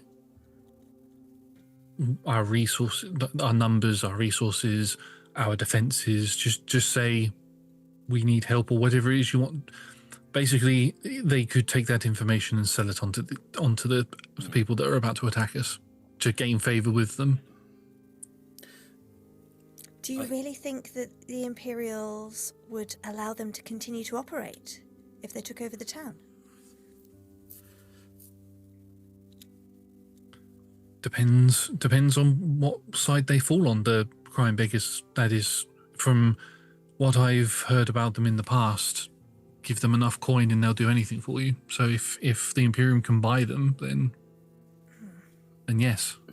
As I said, That would be my main counter-argument to any sort of illicit group operating in the shadows. If, at the moment, I mean, obviously you're doing a wonderful job, Madam Mayor, but we hardly have the might of an empire behind us in Murkstead, and surely that means they can get away with more things. And if the Empire, who are much more restrictive and much more prescriptive about what can happen and how things work, if they were to move in and take over, then surely the opportunities for a crime syndicate would be absolutely limited. Yes, is all I can say to that, really. It does seem you're reopening discussions. Yeah. The last one didn't work. Things are desperate, and I think Odie's right. Sort of like they have been. Again, I'm speaking honestly, Madam Mayor. They have been allowed to operate to a certain extent. The Imperium would probably just crush them. Would hate any kind of form of black market or underground dealings. Literally, I think. All you can do is send a message and see if they reply. There's no point trying to convince me. I'm telling you what you can do. Yeah. But I agree, and I think you're right. We don't give away anything. We just, to be honest, just two groups who are desperate. Hopefully we can work together and get through this. And you say that you need the postmaster's building to send this letter? There's a secret tube. Okay, well, the postmaster's building is one of the few buildings that is still standing, so please make your way there and send your letter. Brilliant. Yes, ma'am. Yeah. Lily, are you going to write it, or do you need to use Elodie's very nice paper? I have sandpaper. It's not as nice as Elodie's paper. Do you Just two a want to... formality? Okay. The two bookie characters just in the corridor. Well, I will work with Lily to construct something that basically includes all of Elodie's arguments of like, it makes no sense to not side with us because you're not going to be able to operate if they move in. And knowing how the Imperium, like the bits that Elodie has done in terms of research, in terms of how the Imperial Army works, and just really focusing on the sort of the strict structures and hierarchies of that and how it's not conducive to running a crime operation. And also the fact that Merida seemed to think that if we were to go down into the caves, I appreciate this was said to Brahm and not to Elodie, but I'm assuming we've shared all the information. We shared, yeah. Merida said if we were to send the civilians down into the caves where the crime beggars were, they'd essentially be locked in. Right? No, There's no the way caves out. under the town. The crime beggars' hideout is in a different location. It's under the mountain. I thought it was all connected. Okay. That was where I was suggesting that we take people as to where the crime beggars were. Anyway, never mind. Okay, but So it's okay. Two different locations. I thought you meant the caverns underneath the town, rather than where the crime beggars are. But with the ancient city, which is underneath this town, and then the crime beggars are. Yeah. Where the rune gate and everything is. That's where I thought you meant before. And don't think of the tunnels that are connected to the cemetery, which is connected to the mountains, which is how there's too many tunnels. It's a wonder that this town is structurally secure because there's so much going on underneath it. This is the thing, when the ratlings came 60 years ago, they just scuttled and everything just started falling into the sea, and they're like, oh. Okay, well, but at least we'll be pointing out that the Imperium would be much more thorough about sniffing out exits and entrances because they would want to make sure that they've got all of the advantages and all of the defenses, so their secrets would not be secure. Lily will also put... Lily alone will owe a favour. Right. Not putting it on anyone else. Okay. Interesting. Because they've seen me fight and stuff, so... You can you find the tube easily Tube. enough. It is very much like you see in the sort of steampunky sort of shows where there are like a load of pipes on the wall that lead off into different areas, and you can write the letter, stick it in, and as soon as you shut it, it goes and disappears. So that's easy enough to do. We are getting to the point now where we need to take a break. I think we've gone over, but I will end it on this. As you come out of the postmaster's building, the sun has fully set and it is now nighttime.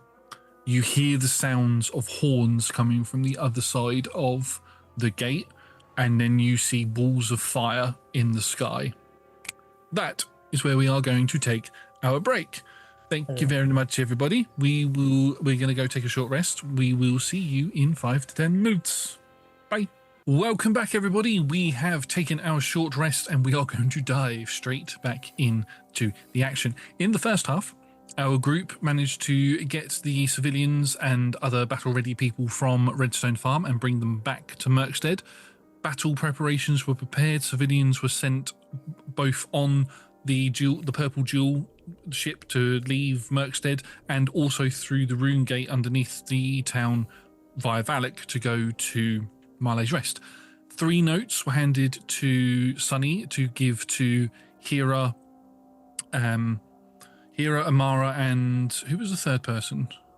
There's 2, wasn't it? If there's a third person that's useful for us to assign to those 2, I guess. It was 2. I was thinking there was 3. There's 2. Let's also say we sent one to the priest, just to be like, the hello. priest, yeah, because big dragon priest having all these people come through his temple, yeah. Hello, it's me. We didn't go find your child, but we brought all these people. Yeah, so notes were sent, battle preparations were made, conversations were had with Lily's new best friend, Franklin, who is a crime beggar, and a note was sent to the crime beggars to see if they would help, although Franklin put a lot of doubt on that, as did Merida, the mayor of the town, but you don't know.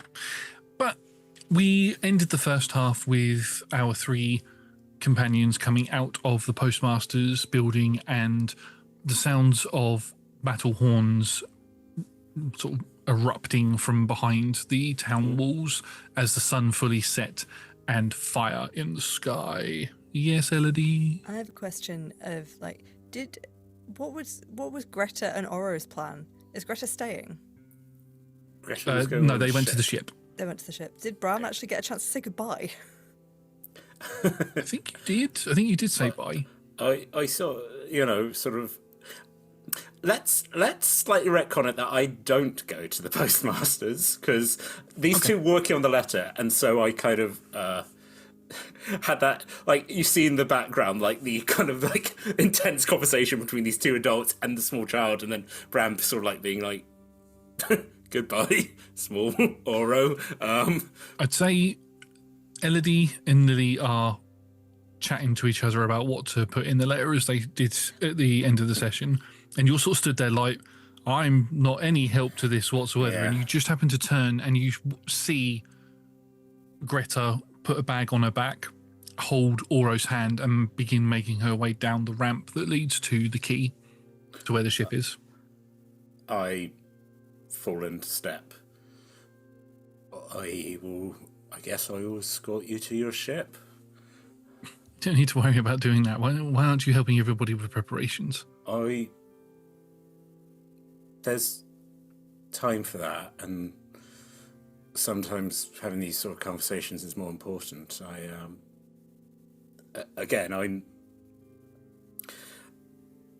I got back the memories I've lost in the process.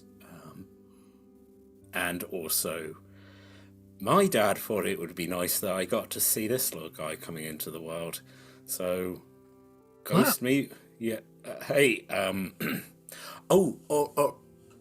he doesn't have his loot, does he? Oro doesn't know. No. I assume it's been destroyed. Probably. Yeah. Another one of my artifacts destroyed by the universe. Actually, that's the thing I sort of say to Greta. I managed to lose the tag that you gave me, but reach into my pack and hand her a carved. It's my best sort of like estimation of her. I've made a little statuette of her, and sort of hand it. I was like, I had a lot of time on the ship. When this is over, I'd quite like to make you dinner if you would allow that. Yeah, I like dinner. What do you like, little man? I like eating my greens. I also like chicken.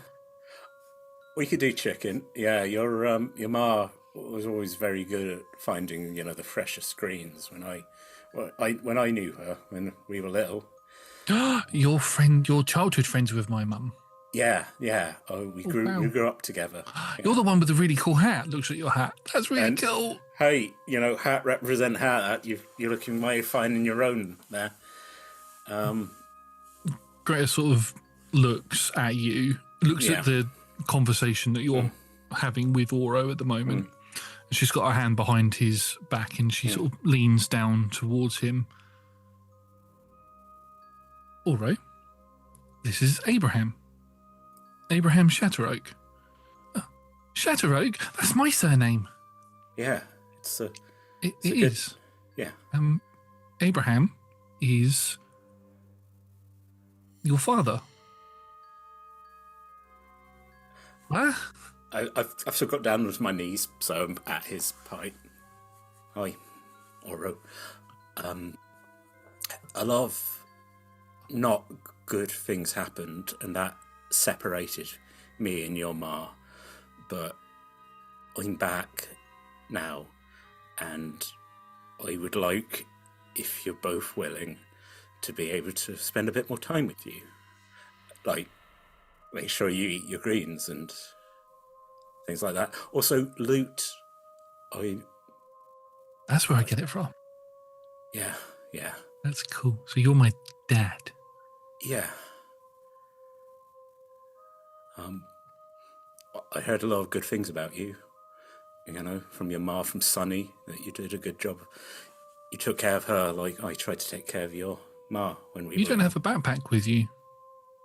No. Are you not coming with us? I'm staying here. There's the rest of my family needs my help, and I want to make sure that there's a nice town for you to be able to come back to. But, looks towards Greta. So you just told me that this man is my dad, and now you're taking me away from him. No, you're taking care of your ma because she needs your help, and you need to help those people on the ship because that's a difficult job, and they need someone brave like you to keep an eye on it. Okay. Looks away a bit and looks back towards you. You can see there's tears forming in his eyes. Hey. And he just jumps and gives you a big hug. Yeah, pull him in. Don't die. I promise. And then I tense. I was like, I can't. And then I nod and then look at Greta. I promise. You just feel his body sort of shake a little bit, and then you just hear a little giggle come from him. Yeah. Does that mean that big scary lady over there is my grandma? Yeah, that does. Puts it down. I think she's there. Ma, this is Oro. She just walks over, picks him up, spins him around, and chucks him about 15 feet in the air, and then catches him. Greta's like, "Oh shit!" And just catches. He's like, "Wheeler!" Brahm says, "Don't worry. She used to do that to me all the time. It never did me any harm." Never quite that high. The enhanced strength that she currently has. She's like, "Oh shit!" She does it as well. Just all the grown-ups like. He catches him. He's like, Yeah. "Oh, please don't do that again. I'm so sorry. Yeah, I'm so no, sorry." Gives him a big squeeze and then puts him down on the floor and sort of steps back like, "Whoops." She will, if it's okay with you, she would also, I think, quite like to be able to come to the dinner. Would you be okay with that? Yeah, family dinner sounds awesome. Yeah. Yeah, Yeah. it does. But don't leave.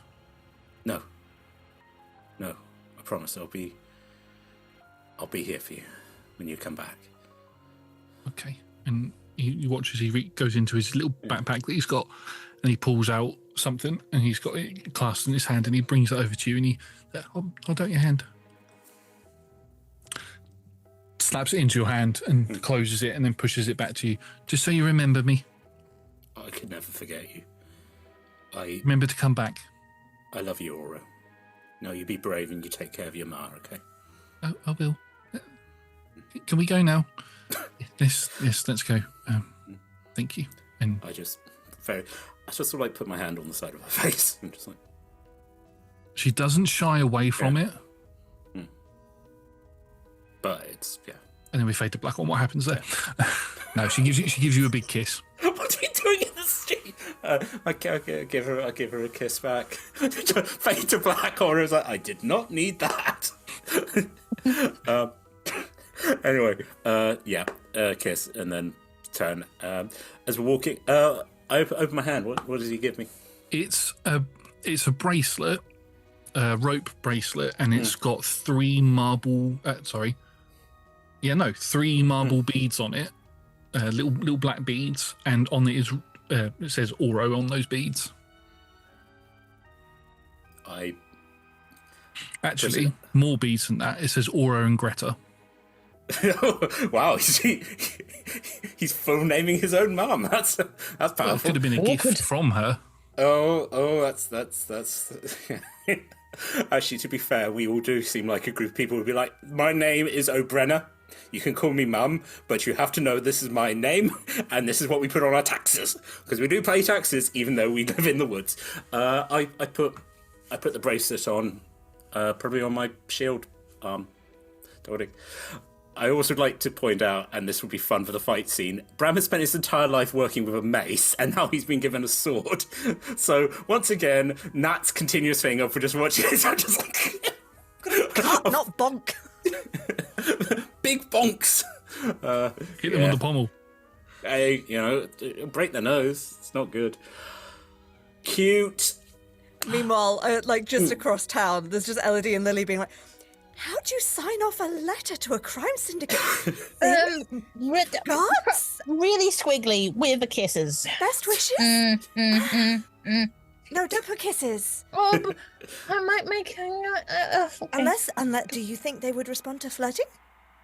Were you flirting with any of them? No, they were quite scary at the time. Don't put kisses. Okay. What's, sincerely? That way they know you mean it. In capital letters. Yes. Aggressive. Yeah. Roll to see if you can spell sincerely correctly, because it's always... Elodie can. Yes. Roll me a persuasion check. Ooh. With guidance. And advantage, surely. Yeah. Go on then, why not? Yeah. Should technically be with Both disadvantage, of us? but Or just one? What? Why? Okay. with Elodie given guidance, we'll say Lily's doing it. Oh, God. Okay. Persuasion. Persuasion. Persuasion? Persuasion? Yeah, 26. Okay. She's very charming, and her handwriting is very nice. And there's only one scribbled out kiss on it. No, only one. Yeah. You send that off, and you'll find out later if that pays off. As you exit the postmasters, as the sun sets, as the battle horns are heard, and the fireballs appear in the sky, I need everybody to roll me initiative, please. Dun, dun, dun, dun, dun, dun, dun, dun, Dun, dun, dun, dun, dun, dun, dun, dun.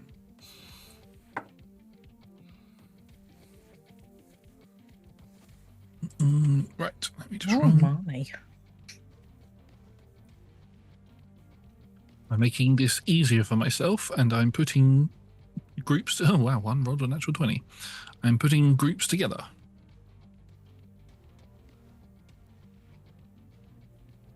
Okay, so Abraham, what did you get? My mind is too much on everything going on. It's a 2. Elodie? You are a bit further away from everyone as Yeah. well now. It's true. Yeah. I also got my kisses in, and my mind's on that now, and that's a problem. That's not Maybe you should have got on that boat. I mean, yeah, would have got me out of this. Not the time. Yay! 19 for Elodie. 19th Elodie and Lilly. 3. Shout out to the free crew. 3 is a magic number. Right, so we will have... So there is a layer action in this combat. That's not the thing that I wanted to copy. Is it the fireballs? The fireballs will go on initiative count 20. Rude. They will go at the same time as the sparrows, who also rolled, who were the ones that rolled the natural 20. So Okay. Good. just sorting that out. Must save Queen Lady. I was going to say, do you have a list of who's survived stage 1 of Yeah. that? Who's actually here with us? Yeah. Yeah, I'll give you the full list of everybody who has stayed with you in Uno Momento. That's all right.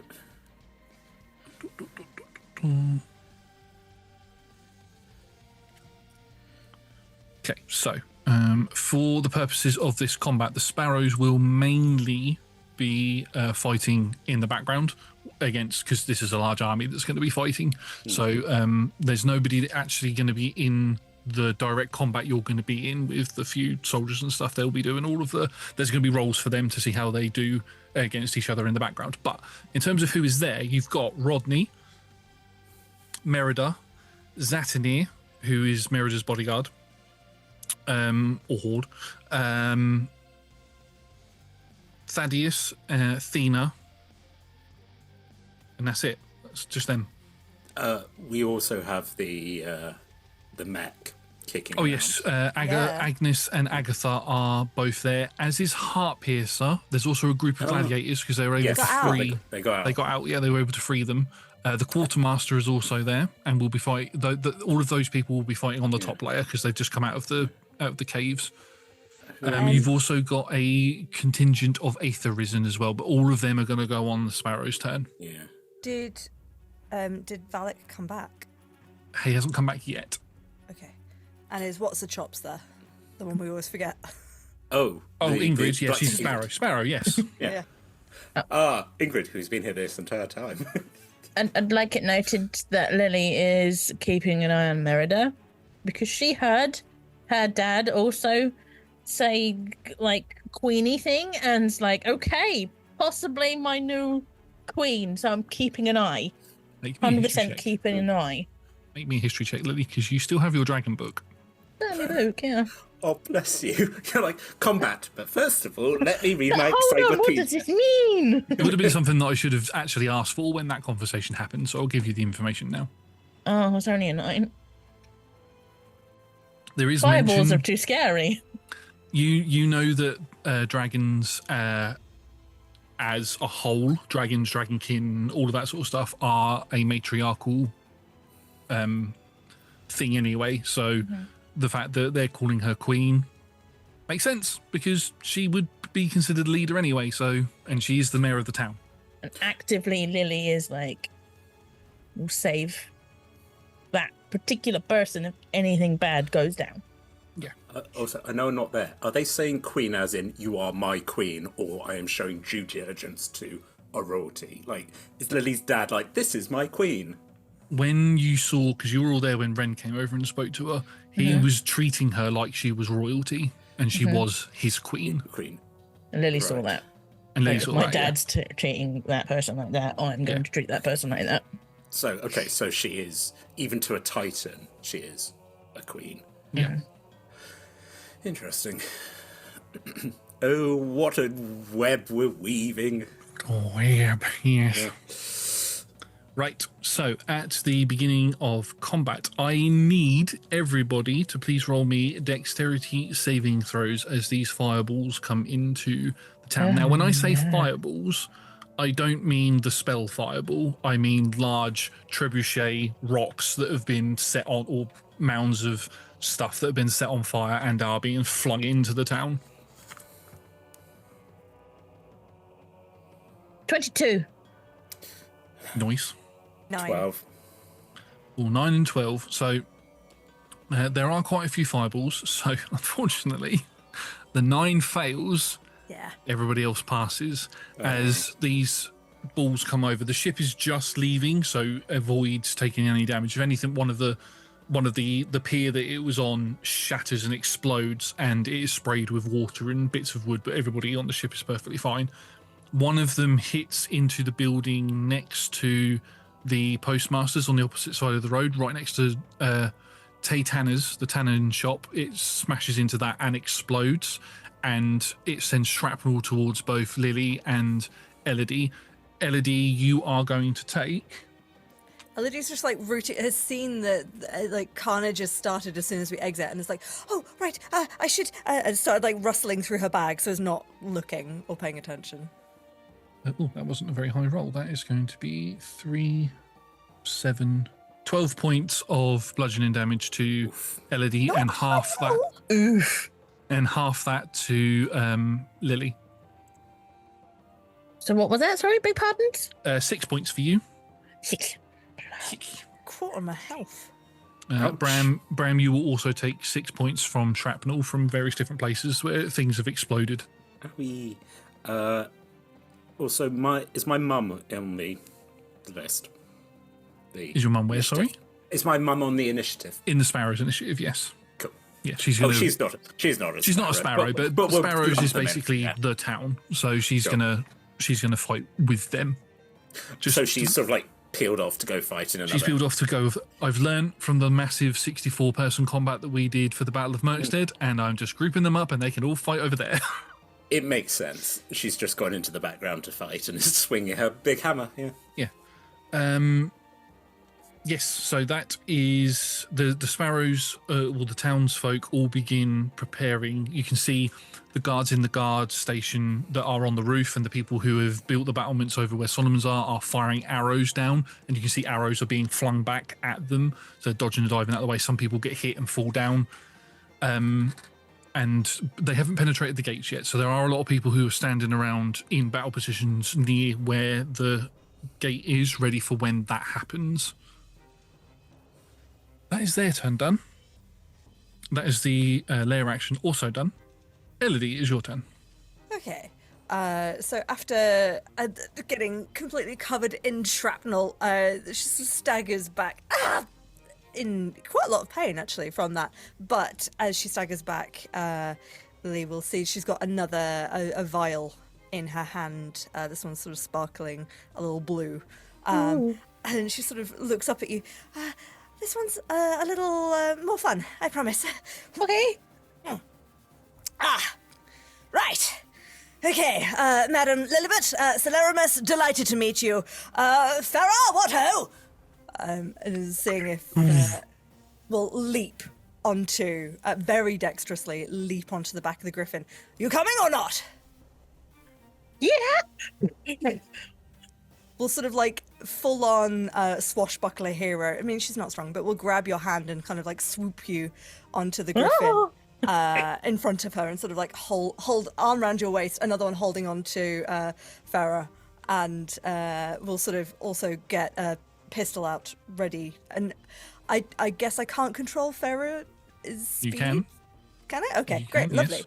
I would love to fly. How fast is her? So her movement speed, 30 foot on the ground, 8 foot in the air. 80 foot, splendid. She has, bear with me 1 second, because she doesn't have a normal griffin's hit points. Since you saved her, she upgraded. She has 118 hit points. Ooh. Wow. And her AC is 14.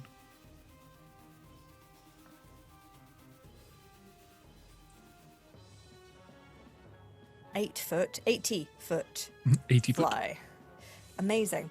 I'm assuming that we are too far away to get within 30 feet of anyone I can shoot at the moment. Yes, currently too far away because they haven't penetrated the gates yet. Okay. Is there anything tactical I can see that might be useful to shoot to collapse stuff to create further blockades?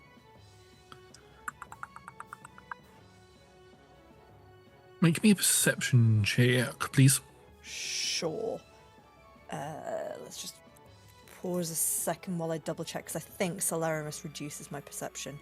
Okay. My eyes aren't so good.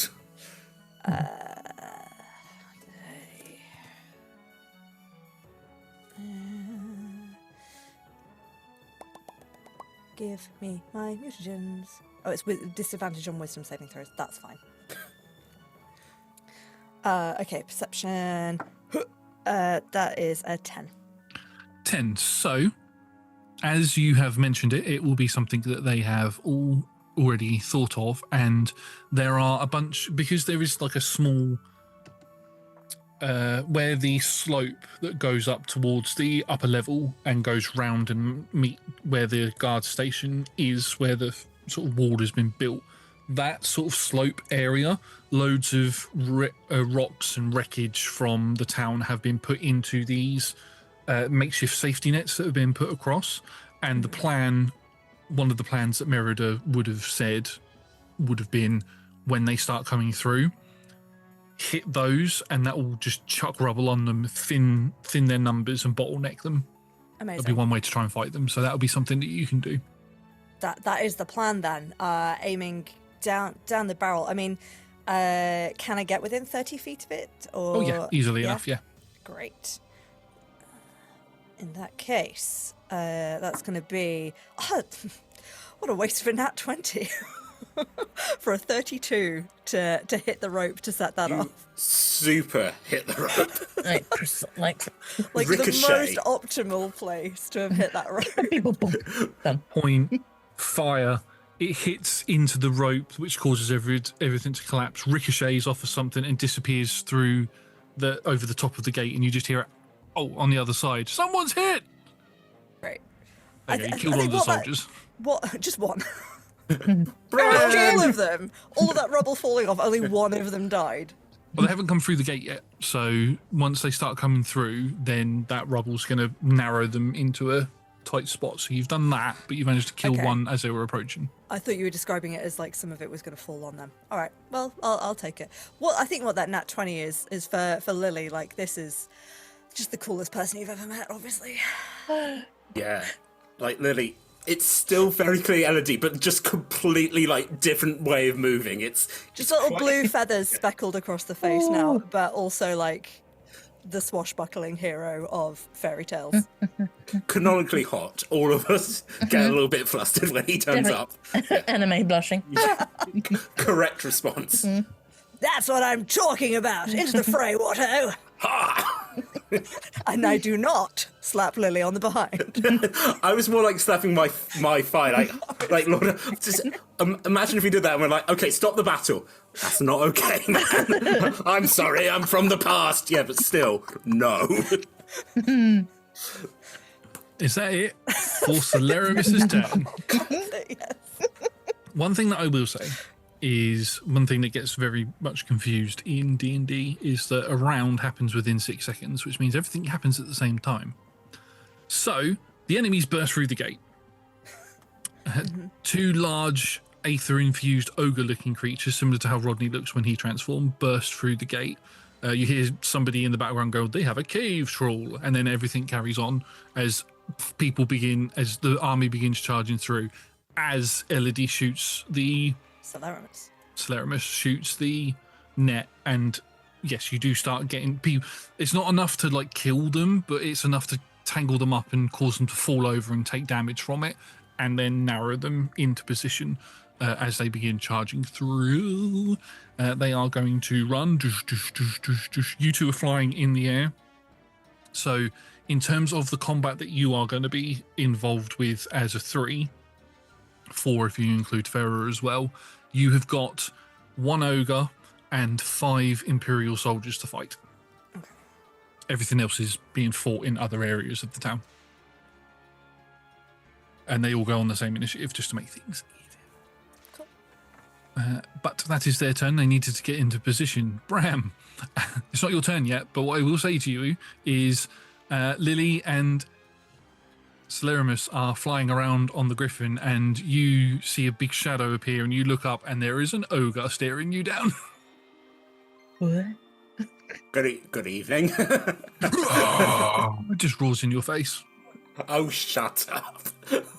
So, starting to draw the sword. Shh. Okay, so...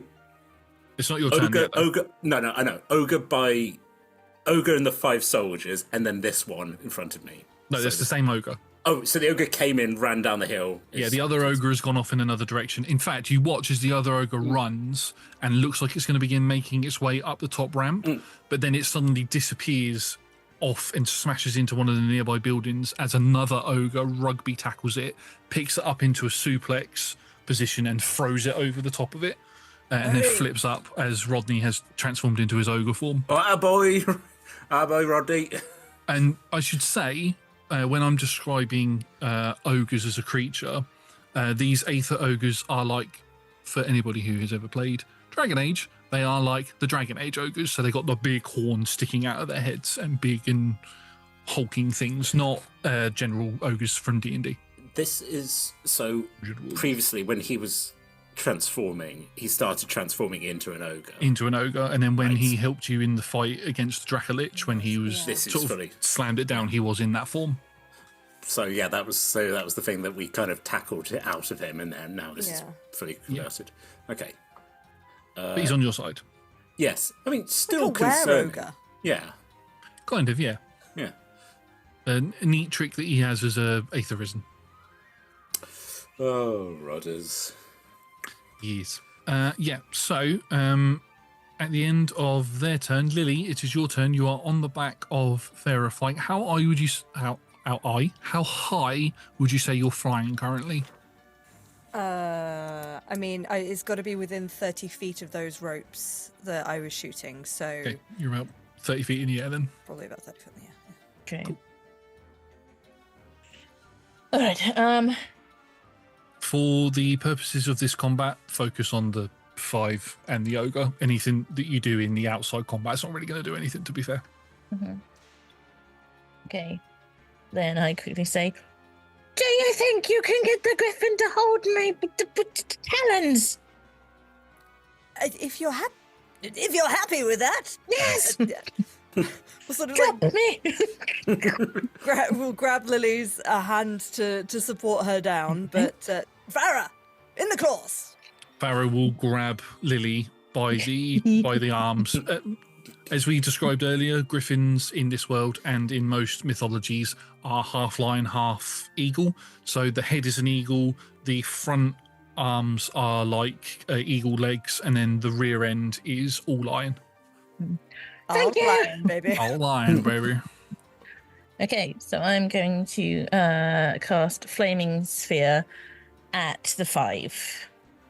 At the 5 guys. Okay. The 5 guys. What does No flaming burgers here. sphere do? He's a big old flaming sphere. Right, love that in the title. It's a 5-foot-to-meter sphere of fire in an unoccupied space on the ground within range. It lasts for the duration. Any creature that ends its turn within 5 feet of the sphere makes a dexterity saving throw. Takes 2d6 fire. More, isn't it? Boop, boop, boop, boop, boop. 3d6. Beg pardon. 3d6. As a bonus action, I can move it around, so wherever those 5 peeps are going, they've got fiery bullets. Does it do anything to them now, or is it just at the end of their turn? I'm basically bowling for bad guys. Cool. No. So I need to make dex saves now, yeah? Yes, please. I shall do that. 5 dexterity saving throws. That's 20. Oh God, 18, 17, 21, and a 9. Okay, well, one of them didn't beat it, so Oh, my bum. Do they still take half damage though? Yes. Cool. Yes. Yes. Yes. Yes. Sure. Let me roll the mirage. It's a 13 for fire. 13 fire, yeah. So one of them will take 6, the rest of them will take 13, and they do not look happy about it. They I look can like move it they're around and I can chase them. Chase them around. Basically, cause as much havoc as I can with a big flamey ball. Oh, yeah, run! While you're dangling like a cat. Yeah, loving every moment. It's just nice to be out of the house, isn't it? Yeah, it's lovely, nice air in my hair, really stuffy. The less swamp foot. Is there anything else that you'd like to do on your turn, Lily? Look at the queen. She's off fighting. You can see that she's not using a weapon. As soldiers are coming towards her, she's grabbing one by the throat, lifting it up, snapping its neck and throwing it down. Another one comes over. She bats away the sword that they try to thrust at them with. She's got scaled hands, so she's slightly protected from being jabbed at. So she slaps her hand away. And as she slaps the hand away, and this soldier's balance is off put, you watch as over the top of her comes this large, dark-skinned man, Zanir, with his glaive, as he just over the top stabs it straight through this guy's neck and then flings him off. They are perfectly fine at the moment. It is very obvious that Lily is keeping an eye, and the second it looks dire or scary for the queen alone, she will be like, drop me, I'm running over there. Yeah. What were you saying, Solarimus? Oh, it's nothing useful at all. I was just pointing out that even without a scaled hand, as long as you're not, if you're batting an opponent's sword away, as long as you're hitting the flat side of it, it'll be fine. You don't need armor. Nat and I have been sending each other a lot of sword-based TikToks, and so you're going to get a lot of that. It's good info. Now prepare for me to hit this thing with a pommel. That's a good way to use reverse grip. Anyway, Reverse grip does not work. It does if you use the pommel. It never works. He's at the end of your turn, Lily. Yes. You still have a bonus action. Bonus action is going to be kept in case Queen needs it. Okay, cool. I was just going to say, because you've still got sword on you, if you wanted to use sword. Oh, yeah. Sword. Yeah. But you can save it if you want to help the Queen. That sword can come out just in case. Yeah, I'll shout sword. Sword! Yep. So it's free action to summon sword, but it's if you want sword to do anything, it's a bonus action. Okay. Cool. If anything happens to the Queen over there, I want you to go straight there, okay? Just fly straight over there. Okay. He's going to make his way over there. He's going to join that combat. To be fair, you said if anything's happening, and lots of things are happening. That's fine. Yeah. Sword knows it's fine. Awesome. Bram, it is your turn. Oh, good evening. Like I was saying, I sort of looked up. It was like, rah, and I was like, rude. Good evening. So as I draw, the longsword ignites in fire. Turns out my guardian, even though he got yelled at by my mum, which is always lovely in an adventure where you're like, you've got to be nice to me because my mum's angry at you. Anyway, basically, I'm now from that sword. That's 40 feet of bright light around. So I've lit myself up basically. So Nice target. Yeah. I'm just gonna start swinging at this big one. Go for it. Make me an attack. Does a 25 hit? Yeah. We start with 5 points of slashing. Turns out I do know how to do swords. And 9 points of fire. And then Awesome. attack number the second does a 15 hit. 15 just hits. Hooray for slashing. 4 points of slashing and 3 points of fire. You notice that this creature's skin is slightly resistant to your blade to begin with, but because this is a magical weapon, your attack is magical, so it will does its normal damage. You can tell you're very experienced in battle. You can tell that this thing is resistant to non-magical weapons. Great. And Which also, there are a large amount in this world because of rules. but, you know, this is an artifact. I got given this by the church. Who was like, "Cool, go be my representative. Good luck going fighting a holy war." And I was like, "Oh, I don't want that." I think it's the Blade of Peltos, I think is what it's called. So it's a legendary artifact, basically. Makes a lot of sense. It's one of those weapons that levels up. Yay! Too bad my guardian's like, really? Come on, hang out with me. It's cool. I'll give you your mace back. I'm like, I'm all right. Don't worry about it. Cool. So bonus action was to ignite the sword. 2 attacks. I've still got my reaction, but that's not so much of an issue because I haven't got any allies around me currently. Just how far away is the griffin from me currently? I would say go because you would be fighting this. Your main fighting is happening in the sort of the crossroads of the town. So you've got the general store behind you. You've got the remains of the ruins of the Rusty Pirate, sort of 10 feet away from you. You're in that sort of main crossroad area. So they're probably 20 foot in front on foot and then 30 foot in the air. Can I? Because I just looked at something. Can I slightly retcon something? Yeah. Can it? And this probably isn't going to work. Can the ogre make a strength saving throw, please? It certainly can. Ugh, 23? It basically, I've got my shield bash for when I'm hitting. So I think I got like that sort of realization of like I sort of hit it with my shield and then be like, huh, okay, this is actually. The sword's actually doing some damage. That's good to know. Look up into the like, and I was like, interesting. So I got that. Again, sort of like I know we put sparrows off, but does it look like there's any sparrows near me, or am I just? Is this a one-on-one for the moment? There's one. They're like in the background fighting other things. So it's not like you're in this courtyard on your own fighting this and the 5. There are other things happening in the background. But do I think that I might get help at any point, or I just have to distract this for long enough while everyone else You're literally just fighting this thing on your own. Cool, no cool. other NPCs are going to come in. Cool. Good. Always good to know. We'll be there. You hope, as I watch as Lilly dangles, kicking her little feet.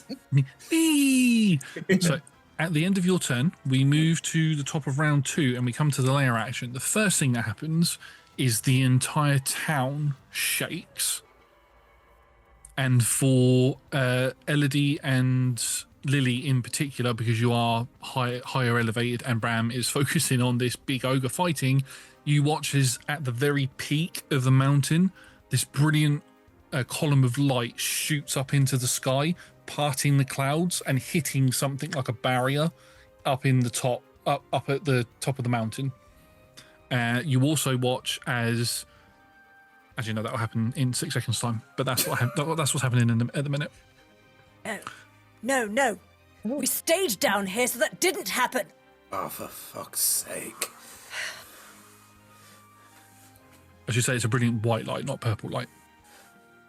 Oh. Possibly good. I don't know. I'm assuming that was some big ritual thing. I hope they're all right. Focus on the ogres. It is the as part of the layer action that happens. There is going to be some generic arrow shots that are going to be fired at Farah from the reinforcements at the back. So they're firing arrows at the guard station at Solomon's area, and they're just going to fire some generic arrows at you as well, because you are a flying target. Generic arrows. Generic arrows. Generic arrow noises. Words. That's going to be... That's not going to hit... Whoa. And I dropped it on the floor. That's going to be a 16 to hit Farah. Clank. It does hit her. Okay. I don't have any reactions to prevent that. Ooh. I do. Ooh, can I cast shield to protect the void? You can indeed. Yeah. Damn. As this arrow looks like it's I'm going to hit protecting the straight. belly anyway. Yeah. So boom, bounces off and does nothing. Okay. So that then means it is the 5 who got flame sphered. They're not going to stay in that flame sphere. They are going to begin We'll follow him, moving. it's fine. They're going to begin moving round and Where you going? I think what they're going to do actually is they are going to begin drawing crossbows, and they're going to point them up to you as well, and they're going to fire at you because you did that to them.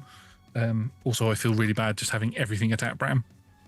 It's all right. I'm used to it. These in Imperial uniforms as well. Imperial uniform, yeah. Yeah.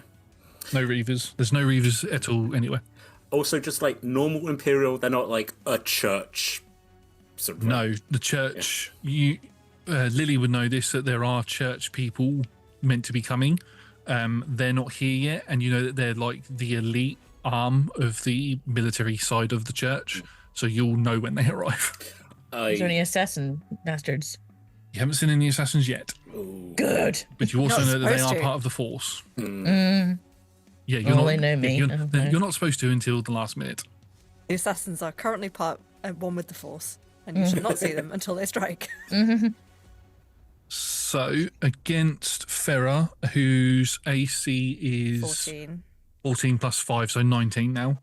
So that is a 19 to hit, and the rest will miss because I rolled under a 10 with all of them. So one will hit. Oh, sorry, girl. Couldn't spot that one. Farah, oh my god, I rolled a 1. Farah will take 5 points of piercing damage. Sorry, 3 points of piercing damage. It's plus 2, not plus 4. Oh. Hopefully not in the soft bits that just got healed. Just scratches across her shoulder to where her wing attaches. Doesn't embed itself or anything. It just flies off because it's only a Yeah, down glancing here I hit can for protect them. the belly a bit more. Don't worry, I'm looking after that belly. You're in the way of that, so that's all right. Yeah, it could hit me. Fine. The ogre is now going to make 3 attacks against Abraham. All right, this- here we this- go. This is that why I was didn't want 6, to Josh. attack. Oh no, one of those was a natural 20. Oh, my Yeah. God. Yeah. Nothing I can do against something that's hitting me. So natural 20, 17, and a 14. Roll that 20, all the others clang off. That's okay, so Flying off. Clang off. I'm sorry, are you not all wearing intense armour? Do you not have a shield? It would be very good for protecting little tum-tums. right, so it is going to be 25 plus Oh. because crit rules. Oh. Yeah, I won't get sassy, mate. You get to do it with something. Fiddly D. Fair enough. Hang on, brain, math, head, 36 points of damage, bludgeoning Interesting. damage. This is from 2 attacks. 2? Only one hit. Yeah. Only the crit hit. It was a crit, Yeah. sorry. Yes, it was because it was a crit. Ignore me. Yes, So it's still 36. it's still 36, yeah. Okay. It's because I rolled. It has 2 damage dice when it deals damage, and I'm like thinking in my brain it's 1 damage dice. Ignore me. In my brain's just going. Yeah, 36 in total. Crunch. Okay. As it just goes Rude. down on you. That is it for its turn.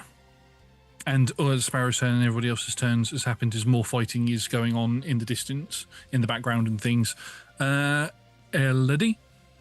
Solarimus. So there, sorry, it's because I've got Elodie written Sorry. down. I've been very mean to you this session, Josh. 3 different names. No, brain. Yes. Solarimus will say to Lily.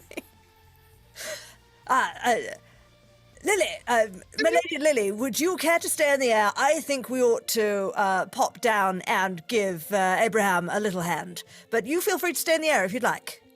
I can come down, it's okay. I It's feel fun to be like dangled, but you know. Farah is going to need those claws, I think. Yeah.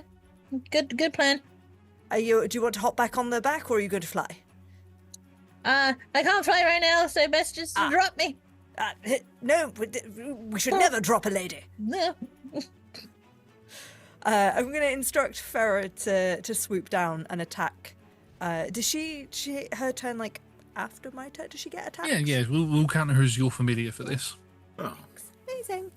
But as she's swooping, I will take a shot at the ogre for 16 to hit. 16 will hit. Great. Before we do that, I'm so sorry. We'll grab the pistol and just very quickly, I think at this point it's sort of like half standing on Farah's back, just sort of surveying the scene. We'll grab the pistol, the little spike on the back of it, just sort of jab it into his hand. Just to add I take 2 damage. Just to add my extra bonus to my pistol. So we'll fly down to do one of them and one of them. Not you. That's going to be 10, 24, 25 to 6. So 24 piercing damage. Ooh. Have you infused it? Yes, 2 fire and 3 cold. Wow. Wow. So 24 in total, yeah?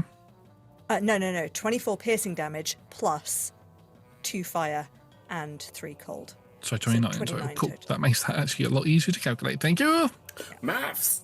Yes. As the ogre just gets a bullet just sort of like straight to the shoulder. Yeah, its shoulder just As it was explodes trying outwards. to do another swing. One of the swings towards Brahm that missed is just as it raised its hand, it just gets a bullet. Just goes through it, and you just see Solarima standing on top of Farah, like swooping down towards you, and then we'll like reach down to grab Lily's hand to pull her back up, and grab on so you don't fall off. Awesome. I won't make you roll any checks for that because that feels mean. You failing that and then dropping Lily. And she's not strong. It'd have to be a Dexy one. You do to her what my mum did to Aura and just fling her 50 meters. Yeah. And you keep flying, so she just falls from there.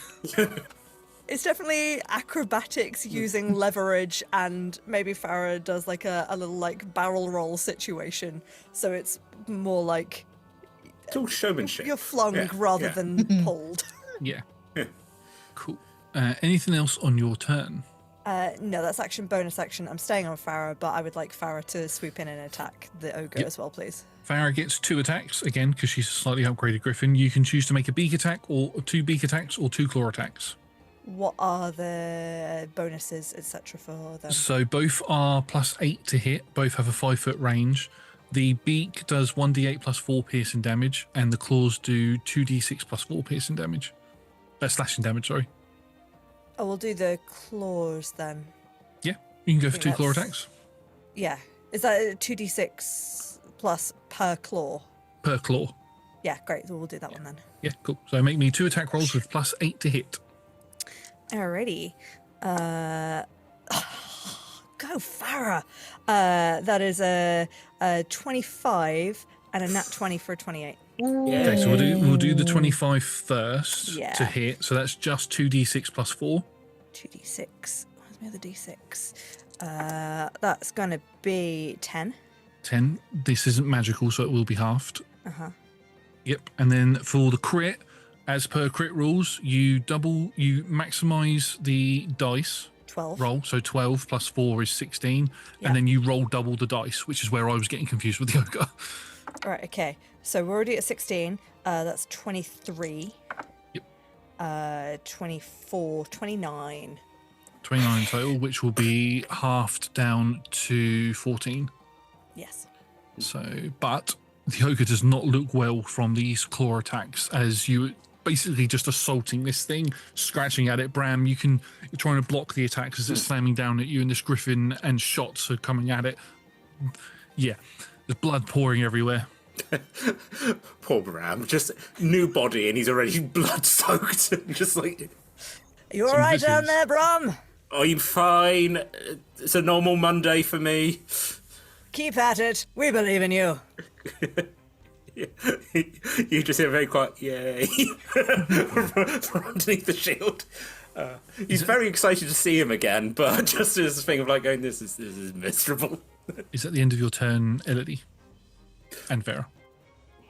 Awesome. Okay, so I need to apologise because the bad guys shouldn't have gone when they did, but they should have gone now. So I'm just going to skip them for this round because they've already gone technically. And Lily, sure go. I moved the sphere towards the 5. Boop, boop, boop. I would. How wide is the sphere? 5 5 foot. feet. 5 foot. Okay. Yeah. So you can move it. I was just because if it was 10 foot, you could have got the ogre in it as well. But if it's 5 foot, you'll just get the 5 in. But yeah, you can do that. I'm just going after the 5. And it's 5 dex saves as soon as they enter it. Yeah. Yes, please. The worst bowling ball. Chasing the pins down. It's also very funny where they're like, come on guys, we can do this, can we take it? And this is Fireball, it's like, coming to get you. So I got a dirty 20, Boom. an 18, a 16, and 2 4s. The 2 4s will definitely fail. Yes, they will. And what is your DC? 15. 15. Okay, so three pass. Oh god, dropped another dice on the floor. 3 pass, 2 fail. I'm gonna have so many dice on the floor by the end of this. That was a 13 altogether. Right, so that will. You are going to kill 2 of them, and 2 of them are on their last legs. One of them is looking poorly, but not on their last legs just yet. They're all bloodied. One's You're gonna bloodied. burn all your legs, ah! One's bloodied, and 2 are on their last legs. I did all that with a bonus action.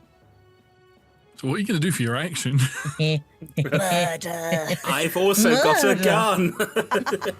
So much murder. How far away are they from us right now? You're currently in engagement range with the ogre, so 10 feet away. Oh. Because you're on the back of the griffin. The griffin's currently clawing the back of the ogre.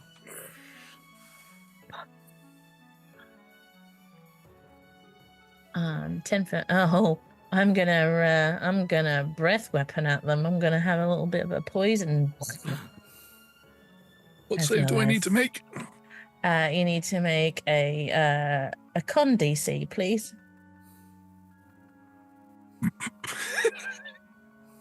The answer to that is no, because I rolled a natural 1, a 7, and a 5 on the dice. They have plus Or 1. fail. Okay, so That one just falls over her own boots. It's like, oh. It's a sad time. Doesn't actually die, it just goes, Seven? I've changed my mind. 7?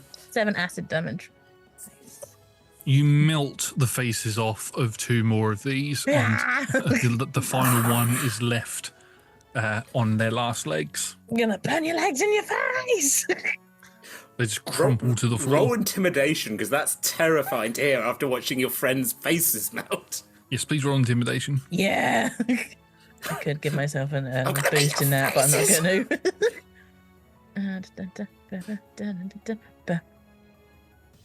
Oh no, it's a 7. Okay.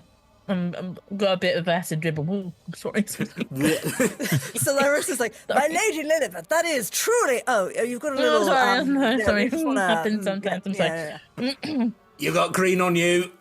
Thank you. I am green. Anyway, I'm Is that- mostly green. is that it on your turn? Awesome. Abraham. I was going to say, don't worry, Lil, the Queen didn't see you do that. I'm not. Oh my god! Yeah, I think if it ain't broke, just If it ain't broke, stab it again. just keep driving a sword into its bullet holes. We start with that's a 14. So 14 misses, unfortunately. second attack is a 9, Tom is annoyed by that, so he's going to action surge. That's the 16. Ooh. Question for you, Tom, because Hello. I'm not 100% sure if you did it during the Battle of Murkstead, the action surge. You probably did, but you're now infused with the Guardian Peltos. How does your action surge look, would you think? Would it be any different to how it normally looks? Oh yeah, sort of like previously, I was running in Club Hawthorne, and that was also black and shadowy.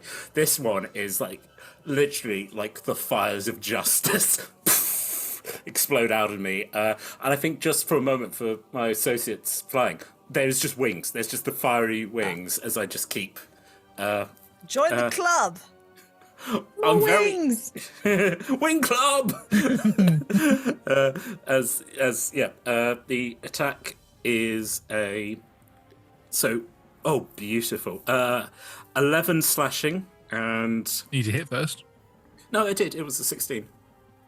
Oh, sorry. That was the thing because I action surged and then you said. Okay, yeah. Sorry, I didn't hear you say 16. That's fine. So 11 slashing, which isn't halved. Cool. No, and 4 fire. Amazing. And then 24 to hit. Years. See, guys, dice tell a story when you feel difficult, and then you're like, I'm going to embrace my fire. 10 points of slashing and 5 points of fire. Okay. Is it still up? Yes. Oh no. Can it please roll me a strength saving throw? Yes. No. 10. Crack! And I just knock it prone as I just bring the shield around and just crack it across the. Poof. Falls down. It's down, and I just like an ogre, I just scream at its face. Weirdly, that's me also healing myself. Well, I'm just like going, I know what will cheer me up, screaming at the top of my lungs. That's my second wind. That heals me for 7 points. Look, I appreciate what my mum's concerned about, but sometimes having the power of a guardian flowing through your body, as we zoom in, as we watch as my heart consumed by fire, and I'm like, this is fine, I can keep using this power, I can stop at any moment, this is fine. God of justice, Tom, this is supposed to be like a good god. It is good, it just, like, he's a fire guardian, and fire's healing, but fire burns, and sometimes if you burn more majestically, you burn shorter. Why It's do you fine. like this? I don't want this. I want you to have your chicken dinner. Is that the end of your turn, Bram? Okay. How are any of my allies within 5 feet of me now? I'd say yes. Just for the protection. Yeah, So- you because you ended your turn with Farah attacking the back of the ogre, which was on the other side of Bram. So I'd say you're within 5 feet. And the ogre's now prone, so I Yes. think I've moved up. So I'm sort of kind of like slightly under, basically where I think Farah I could probably protect. Lily. Okay, that's it. They I could count protect as Farah. one unit, so if any attacks went against them, you could block. Let's say, it's more. I'm not like sticking it in front of them. I'm sticking it in front of the ogre if it tries to attack. Yeah, it's the same with Lily and the shield. Lily can use the shield against anybody who is on Farah, because you count as one unit, basically. Okay. Delightful. Cool. Yeah. Awesome. At the end of your turn, we are going to come to the top of round 3, and all 3 of you begin to watch on your hands, on your arms, on your chests, as these strange runic symbols begin to appear on you, Huh. and then begin to glow green. Oh, that's better. Right. We know symbology of green with runes. Did I Yes. learn any of that from Valak? No, he didn't get a chance to teach you that, but I know obviously Celerimus and Lily haven't taken any damage yet, but No. 11 points of healing. No, sorry. 13 points of healing. Had to add pluses. I did take a damage. No, I'm okay. Yeah, 13 points of healing to all of you as you look over to the top of Solomon's, the ramp that leads down into the town, and you can see Valak tracing runes in the sky, and stood next to him is a purple-skinned fiend fallen who is sort of wincing at the... I know, because it's dark. Who is looking around with a very evil look on their face, cocking an arrow into their, or bolt into their crossbow as Amara has arrived, and stood next to them, not following instructions that were given to them, is a rather small catfolk girl who has painted feathers on her face, and they have manifested, so they look exactly like Celerimus, or they look like Ember's feathers, and she's whipping it around, and there's magic happening. It's also worth pointing out, Josh, 40 foot of bright light around me. We're very much lit up, so she can be like, there they are, there those guys are. Bloody hell, Sonny. So Baby! Valak just gets like, you sir are a gentleman and has got Sonny. Does Sonny have a full name?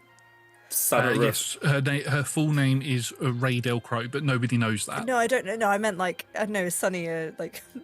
Son of a... Sinada. Sunny Delight. Sunny! Ray of Sunshine. She's told you her catfolk name is Ray of Sunshine, and then her actual born name is Ray Del Crow. Ray of Sunshine! You had one job! Just waves at you. Don't you wave at us! Madam! As that happens, you watch as like this strange dust explosion comes from Solomon's mercenary company, as all of this dust and ash begins flying out of the vault area and then shoots up towards the mountain, towards where this beam of light is up in the sky. Solomon! He turned into dust. He got burned. Oh, look at you, like, with the madness and fire in my eyes. Oh, you don't know. Like, he's supposedly thousands of years old or something. It's a lot going on. Sneaky bugger. Nods intensely. Yeah. It is that is still the layer action at the moment. The sparrows are fighting away. You can watch... Just have a quick look towards what Merida's doing. Let's check in with the sparrows. Yeah, let's just check in for the sparrows. As more and more soldiers are beginning to pile in through the gates, the sparrows are fighting away. You watch as Zatanir stands in front of a blade that is meant to hit Merida in the throat, and he stands in the way of it and gets stabbed straight through the chest and falls to one knee. Merida roars and hops over, sort of jumps over him and smashes this creature so hard that his skull caves in under her fist, and she just drives him into the ground and then picks his body up and throws it over the edge. She's not happy because her bodyguard is getting killed. Is sword helping? Sword is helping. Sword is ching, ching, ching, ching. Good Every now sword. and then you watch as she sort of does a dive spin through the air, grabs the sword and does a couple of parry blades, and then the sword flies off. And you look at... She touched your sword. What? That technically makes it a special artifact. It's touched by the royal hand. Make me an insight check, please, Lily. Whom? Lily. Okay. Lily, stop thinking about queens and... Oh! 18. 18. She recognises this sword as she grabs hold of it. She takes a double glance at it and she smiles and then parries the attacks and then lets it go. Shouldn't have my brother. Yes. Good. Just generally, how, apart from people being stabbed, how does it look like the battle's going? Are they driving it back, or is it sort of everything kind of balanced? It's currently being held at the moment, but it's being held at the moment because of the funneling that Celerimus has done with the main entranceway. Arrows are still coming over the wall and hitting into the battlements. Solomon's side of the ranged attack is not faring very well because it is literally just wooden parchments that are partitions, that are stopping the battlements. There we go. But the other side is stone. So they're starting to fire arrows at it, and that's starting to catch a light. So that's going to fall probably at the end of this round. You do start to hear the sounds of, it's like an ethereal sort of noise coming from behind the gate as the what they called the religious segment have arrived. Somebody's playing Halo. Somebody's playing Halo. Master Chief walks through the gate. Oh no. Just having a little sing song. Yeah. Shine, Jesus, shine. Get out of here. But yes, that is all of them done. So Laramis, it is your turn. All right. So the ogre's looking really, really last legs. And Really, really last legs, and he's on its ass. And there's one Imperial soldier left, Yes. right? Yes, but it looks like more are about to join. Okay, fine. I would like to backflip off Farah onto the ogre and shooting the ogre in the face on the way down. Shoot it in the face. In the face. For a 21 to hit. 21 will hit. Can you also make me an acrobatics check, please? Yes. Just because you've said that you're going to land on the ogre. I mean, that's only a 10. Oh, no, it's more than that right now. Because it's actually +7, not +4. So that's 13. Yes, fine. Land on it as you shoot it. It's not the best it could be, but it's competent. Yeah, it's not elegant, but it's passable. You don't fall over because you're landing on a squishy thing. Yeah.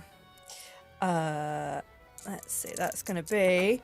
I don't think I need to roll the dice, to be honest, but that's... No, it's got 1 hit point. You'd Okay, land, well, just put the gun to its forehead and just... Just to be clear, though, it's another 24, 28, 29, 30, 31 damage. Bloody hell, yeah. I believe this is what they call gibbing in video games. It's like in the Final Fantasy game, the later Final Fantasy games, where you overkill something and it comes up with overkill. Yeah, great. What are you thinking, Tom? I was going to say, I'd love it to be, because it's that powerful, like the shards just go and take out the soldier. Got the other one as well. Just gets hit by bone shards and it's like, he's down. It's like... Well, the scene I had in my head was Solarimus backflips off Farah, shooting the ogre on the way down, does a perfect 3-point landing on the ogre. It's not perfect. It's a little wobbly. But the hair does the Scarlet... the Black Widow hair flip, and then Farah just sort of does a barrel roll towards the one remaining soldier and just tosses him in the air. We never see that soldier land. We just he's just gone. Just disappears. Yeah. Yeah, we'll take that soldier out of initiative as well then, because they only had a few hit points left. But yeah, that is everything around you defeated. There are still other combats that are happening, little sections and things, but and more things are going to join in and begin. And basically what's going to happen now is we're going to have a brief time skip, because if I say certain things that will happen, it'll be like, well, that all of this stuff happened in 12 seconds sort of thing. And it's like, no, this is a full-on war. It's going to continue fighting. We're you very will cool. continue fighting, yeah. So it's going to, if you have any spells that last for a duration, so Flame Sphere, I'm going to roll to see how many rounds pass. Flame Sphere will be immune to that. So it's not like I'm going to roll a 10 now and 10 rounds are going to pass and you're going to be like, oh, well, that's my spell gone, because that's not You could fair. roll it towards the bottleneck, so they have to go through it. Yeah, that was the plan. If the 5 were done. Yeah, so you move it towards the bottleneck. Other tactical thing that happened was that all of the rubbish and rubble that was there was caked in oil. So as soon as the fire touches it, so everything that comes running through is going to take fire damage as it pulls through and begins fighting in other places. So you have given the town a massive advantage because they are fighting weaker opponents at the moment. But I would like everybody to roll me a d6, please. And then we'll add that together. I'll roll as well. We'll add that together and that'll be the number of rounds that are going to pass. I rolled a 6. So that's 10, 13, 17. So 17 rounds will pass. That is an allotted amount of time. As you are all, more soldiers begin coming in, and you are, in fact, I would like each of you to describe how you fight during this time. Spell slots don't matter. You're not going to use any spell slots up. You're not going to use any ammunition up or any features or anything. So if you want to say, I action surge the entire time, that's fine. This is all cinematic, so please go ham on your descriptions. And you're not going to take any damage either. I mean, I feel like saying I'd use any, even though you said no spell slots, I have technically used them both up, so I feel like it would be cheating for Celerus to use any spells. Oh yeah, if you've used resources already, you can't use them again. But other than action surge, because why not? But spell slots are different. But because I've already said it. But yeah, full cinematic. We'll start off with Tom. Tom, what is Brahm doing during this? As soldiers just keep piling in and piling in, ogres come in and archers come in and start firing arrows. Where are you in the town and what are you doing? I think I am by the entrance. That part of doing it is that Brahm also, again, I said we're not using the abilities.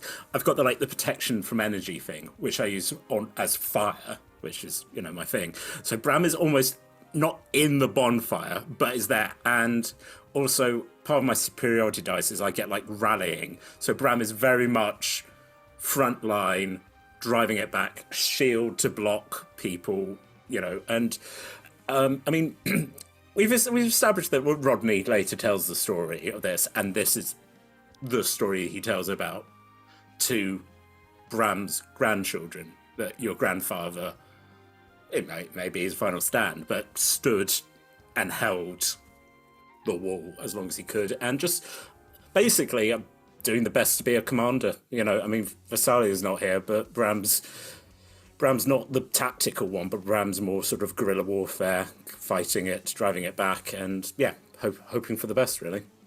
Well, occasionally catching fire. Catching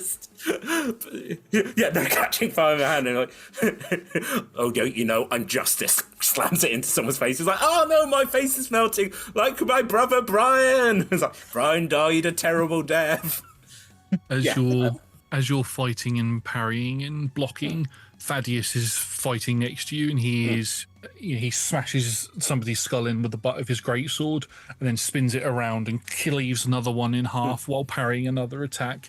Thena, his wife, runs up some of the rubble of one of the buildings and flips over and shoots some arrows down, and they go into the bodies of others as they begin to fall slack. Elodie, what would you be doing? Or Celeramus, what would you be doing? I mean, honestly, I think more of the same. So we'll just be, flying on the back of Farah, occasionally leaping off if it's useful for Farah to grab guards and throw them around to just get rid of them. If there's any other big uns that come along, actually, one of the things that we'd probably try and do would be to do the blood curse of binding. To try and make that bottleneck even smaller. So if there's a particularly, not a mechanically large, but if there's a particularly tall or broad guard, to try and basically have him or her stuck in that bottleneck. So it's even tougher. They can't move, no one can move around them. It's easier for Brahm to pick them off as they go through. If it's helpful to hold it for a minute, then I'm happy to, I know you said don't use resources, but I'm happy to do the push yourself, take some damage to keep it for a minute, to keep them stuck in there. But yeah, we'd just be pot-shotting as and when from the skies. You won't use your resources, so you can use it and it won't be spent, so you can use it later on in a cinematic combat. It's not a once per. It's I can do it as many times. I can push it as many times as I like. It just uses health. Yeah. So we're ignoring all of that for the moment. So if you want to do it, you can do it. Sure. But yeah, you do that. You hold that in place. These things try getting through. It takes them a little while. The big hulking one stops and gives Brahm the opportunity to clear up some of Brahm, Thena, and Thaddeus. It gives them the opportunity to clear up some of the others that have come in. And as this thing's trying to resist and begins pushing through it, you watch as they just get picked up by the feet and slammed, whoosh, whoosh, whoosh, whoosh, and then flung into the wall as Rodney comes over, and he just looks at you, picks you up, and almost like bowling ball style throws you up into the sky, and Thera flies round and catches you, and you begin shooting around. And you can see that Valak and Sunny are on top of the ramp leading towards where Solomon's base is, and Valak is casting healing spells, trying to keep everybody up and alive, and Sunny is protecting him by casting basically a shield spell. Every time somebody tries to come past, she's just basically casting a wide shield that stops them from getting to... She seems to be getting a bit more of a handle on her magic, and enemies are just bashing into them, and as they do, Rodney just runs up and just Gore attacks into them and knocks them all flying. Then we come to Lilly. Lilly, what are you doing during this time? Wherever there's a clump like of archers or anything, that's when she's going to move the fireball into the clump to just disperse them as much as she can, and fighting towards the queen and being as dragony as she can. So there's a lot of breath attacks, a little bit showing off, but protecting her queen and being as dragony as possible. You're like a clump of soldiers come together with like a shield wall up as arrows are pummeling down at them. You move your fire sphere over there and they have to disperse, otherwise they're just going to burn. And as they begin to disperse, you watch as they get picked off by various other archers, and Merida begins giving orders to things as the enemies around her have cleared up a little bit. Her companion, her bodyguard, is grievously wounded and is sort of laying down. Valak's healing magic hasn't been able to reach him yet, so Valak needs to get over there, but there's just a lot going on at the minute. But you're there and you're protecting her as well, and every now and then when you do your flame breath and you're like trying to be super impressive, she just leans over and whispers into your ear, "You don't need to try so hard, darling. You're doing fantastic."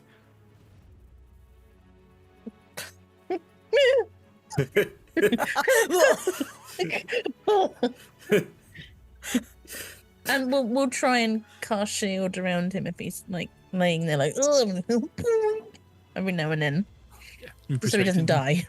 Yeah.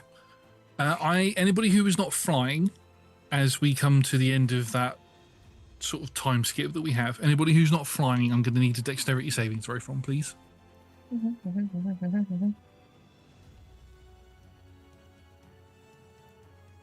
16. Nice. 7. Bram, the entire town shakes again like it did before, but this time it is a violent shake that causes some of the buildings that were already in a poor state to begin to collapse, and a crack begins to form from where the Church of Balance is, and begins to crack down the center of the town.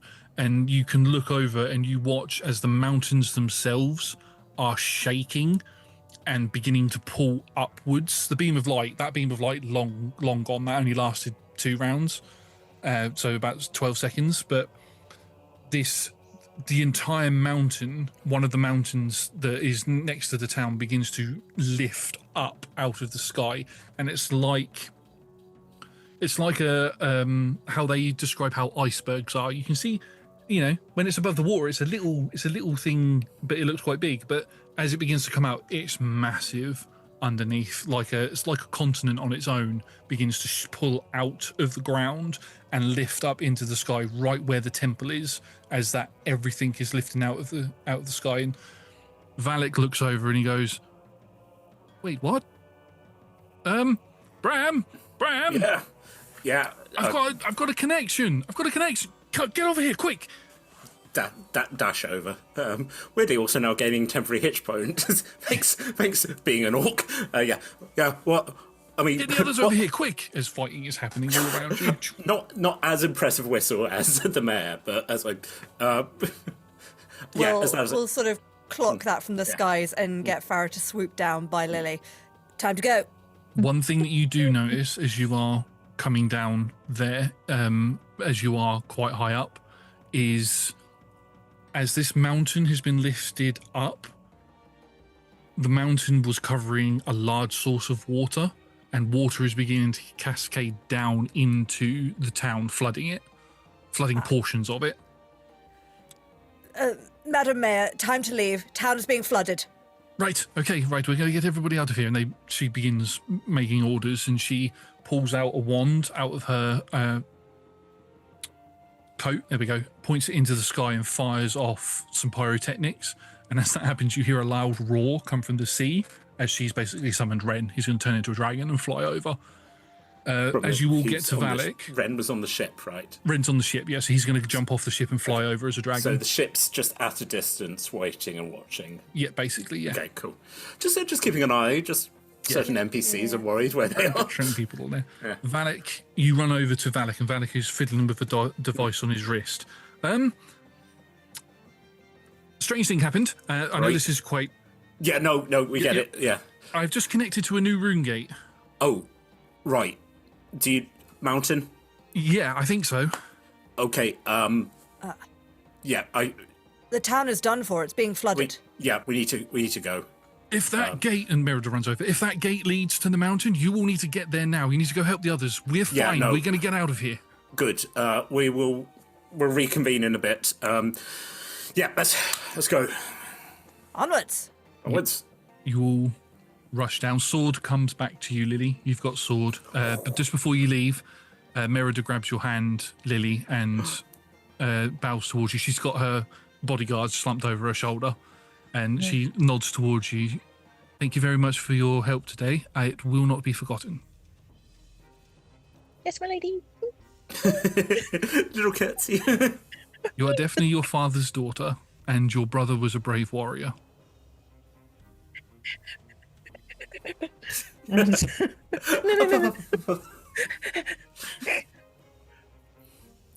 She bows. She actually does give you a full, proper, respectful, deep bow. Back. And kisses your hand. Hello. When you're ready, come and speak to me about the Dragon Lords. And then she runs off into combat. Could you say that again, please? As soon as I can. I could do it now. You can't do it now. That will take too long. As you watch a large winged figure comes from the mountains. Not from the mountains, from the ship, sorry. You all rush and head down into the caverns where the rune gate is. And Valak is pushing buttons on this thing on his wrist, and he begins tapping some buttons on the dial that there is there. Right.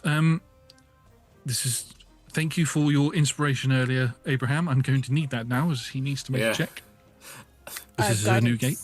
If you need any assistance, please tell me what you need. Tell me what you need. It's not the time, Salaramus. I think he knows. Oh, fine. What can I? How may I assist you, sir? Are you giving him advantage, or are you giving him guidance? Both. I'll allow both. Go for it. I mean, the voice of Elodie is got a little bit of knowledge in this.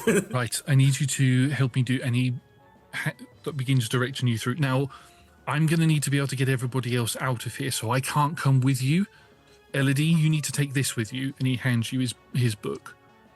If you get a chance to study it, it will teach you how to open and close rune gates. Surely you wish to come with us to see if I you can't. can find your father. I need to get everybody else out of here. If I leave, I can't save the rest of the town. Do you have a token you wish us to pass on to your father, should we run into him, if it may assist his redemption? His appearance is very much Captain Jack Sparrow if he's been squatted down. So he's got all of the beads sticking out of his bandana and things, and he just picks one off and pulls it off. This has a lock of my baby hair on it. Give that to him. I shall keep it safe. Pops the book and the lock in bag of holding. Okay. And thank you for your knowledge. I hope that you'll be able to teach it to me yourself. I hope to be able to teach you as well. Sonny, stay. Sonny. Yes, I'll stay. I promise I'll stay with Alec. Good girl. Well done. Pinky promise this time. Pinky promises are the most important, and she does that. Bram's all like, 26 on Arcana, I think, is more than enough with all of the help. Well done, my beautiful piratey son. As the Stargate basically opens, and you can all walk through into a dark room. And that is where we are going to end tonight's session. Is it dark or is it glowing within 40 feet? I have a magic sword. You walk into a dark room that then begins to glow because of the magic sword. And that is where we are going to end tonight's session. Kim Dak being like, can I help you? I was having a nap. Also, before we get to it, both of you 8 temporary hit points from the rallying cry. Lovely. Thank you very much, everybody, for watching. We have been Roll Together RPG. If you like what you've seen, we do D&D content on Mondays and we do other streams throughout the week. Check our socials to see what we are doing. Also join our Discord. That's where we post most of the stuff that we are doing and when we're doing it. So go check that out. Massive thank you to our sponsors and supporters, to the D20 Club and Dice Heads and other tiers on Patreon. They are fantastic. They are the best. You can join them from as little as $1 of your local currency per month, or 1 goat, which must be sent to Tom for various different reasons that we have established. Tom, do you have a new piece of lore to add to that this week? Absolutely. It's well known that goats don't have upper teeth, so we're using that money to buy them upper teeth dentures, so make it easier for them to do a bite. There we go. So we can give the goats upper teeth dentures. Thank you to my players for big smile. Thank you to my players for going along with all of this, and there's some experimental things that we did with combat and things. So thank you for going along with that.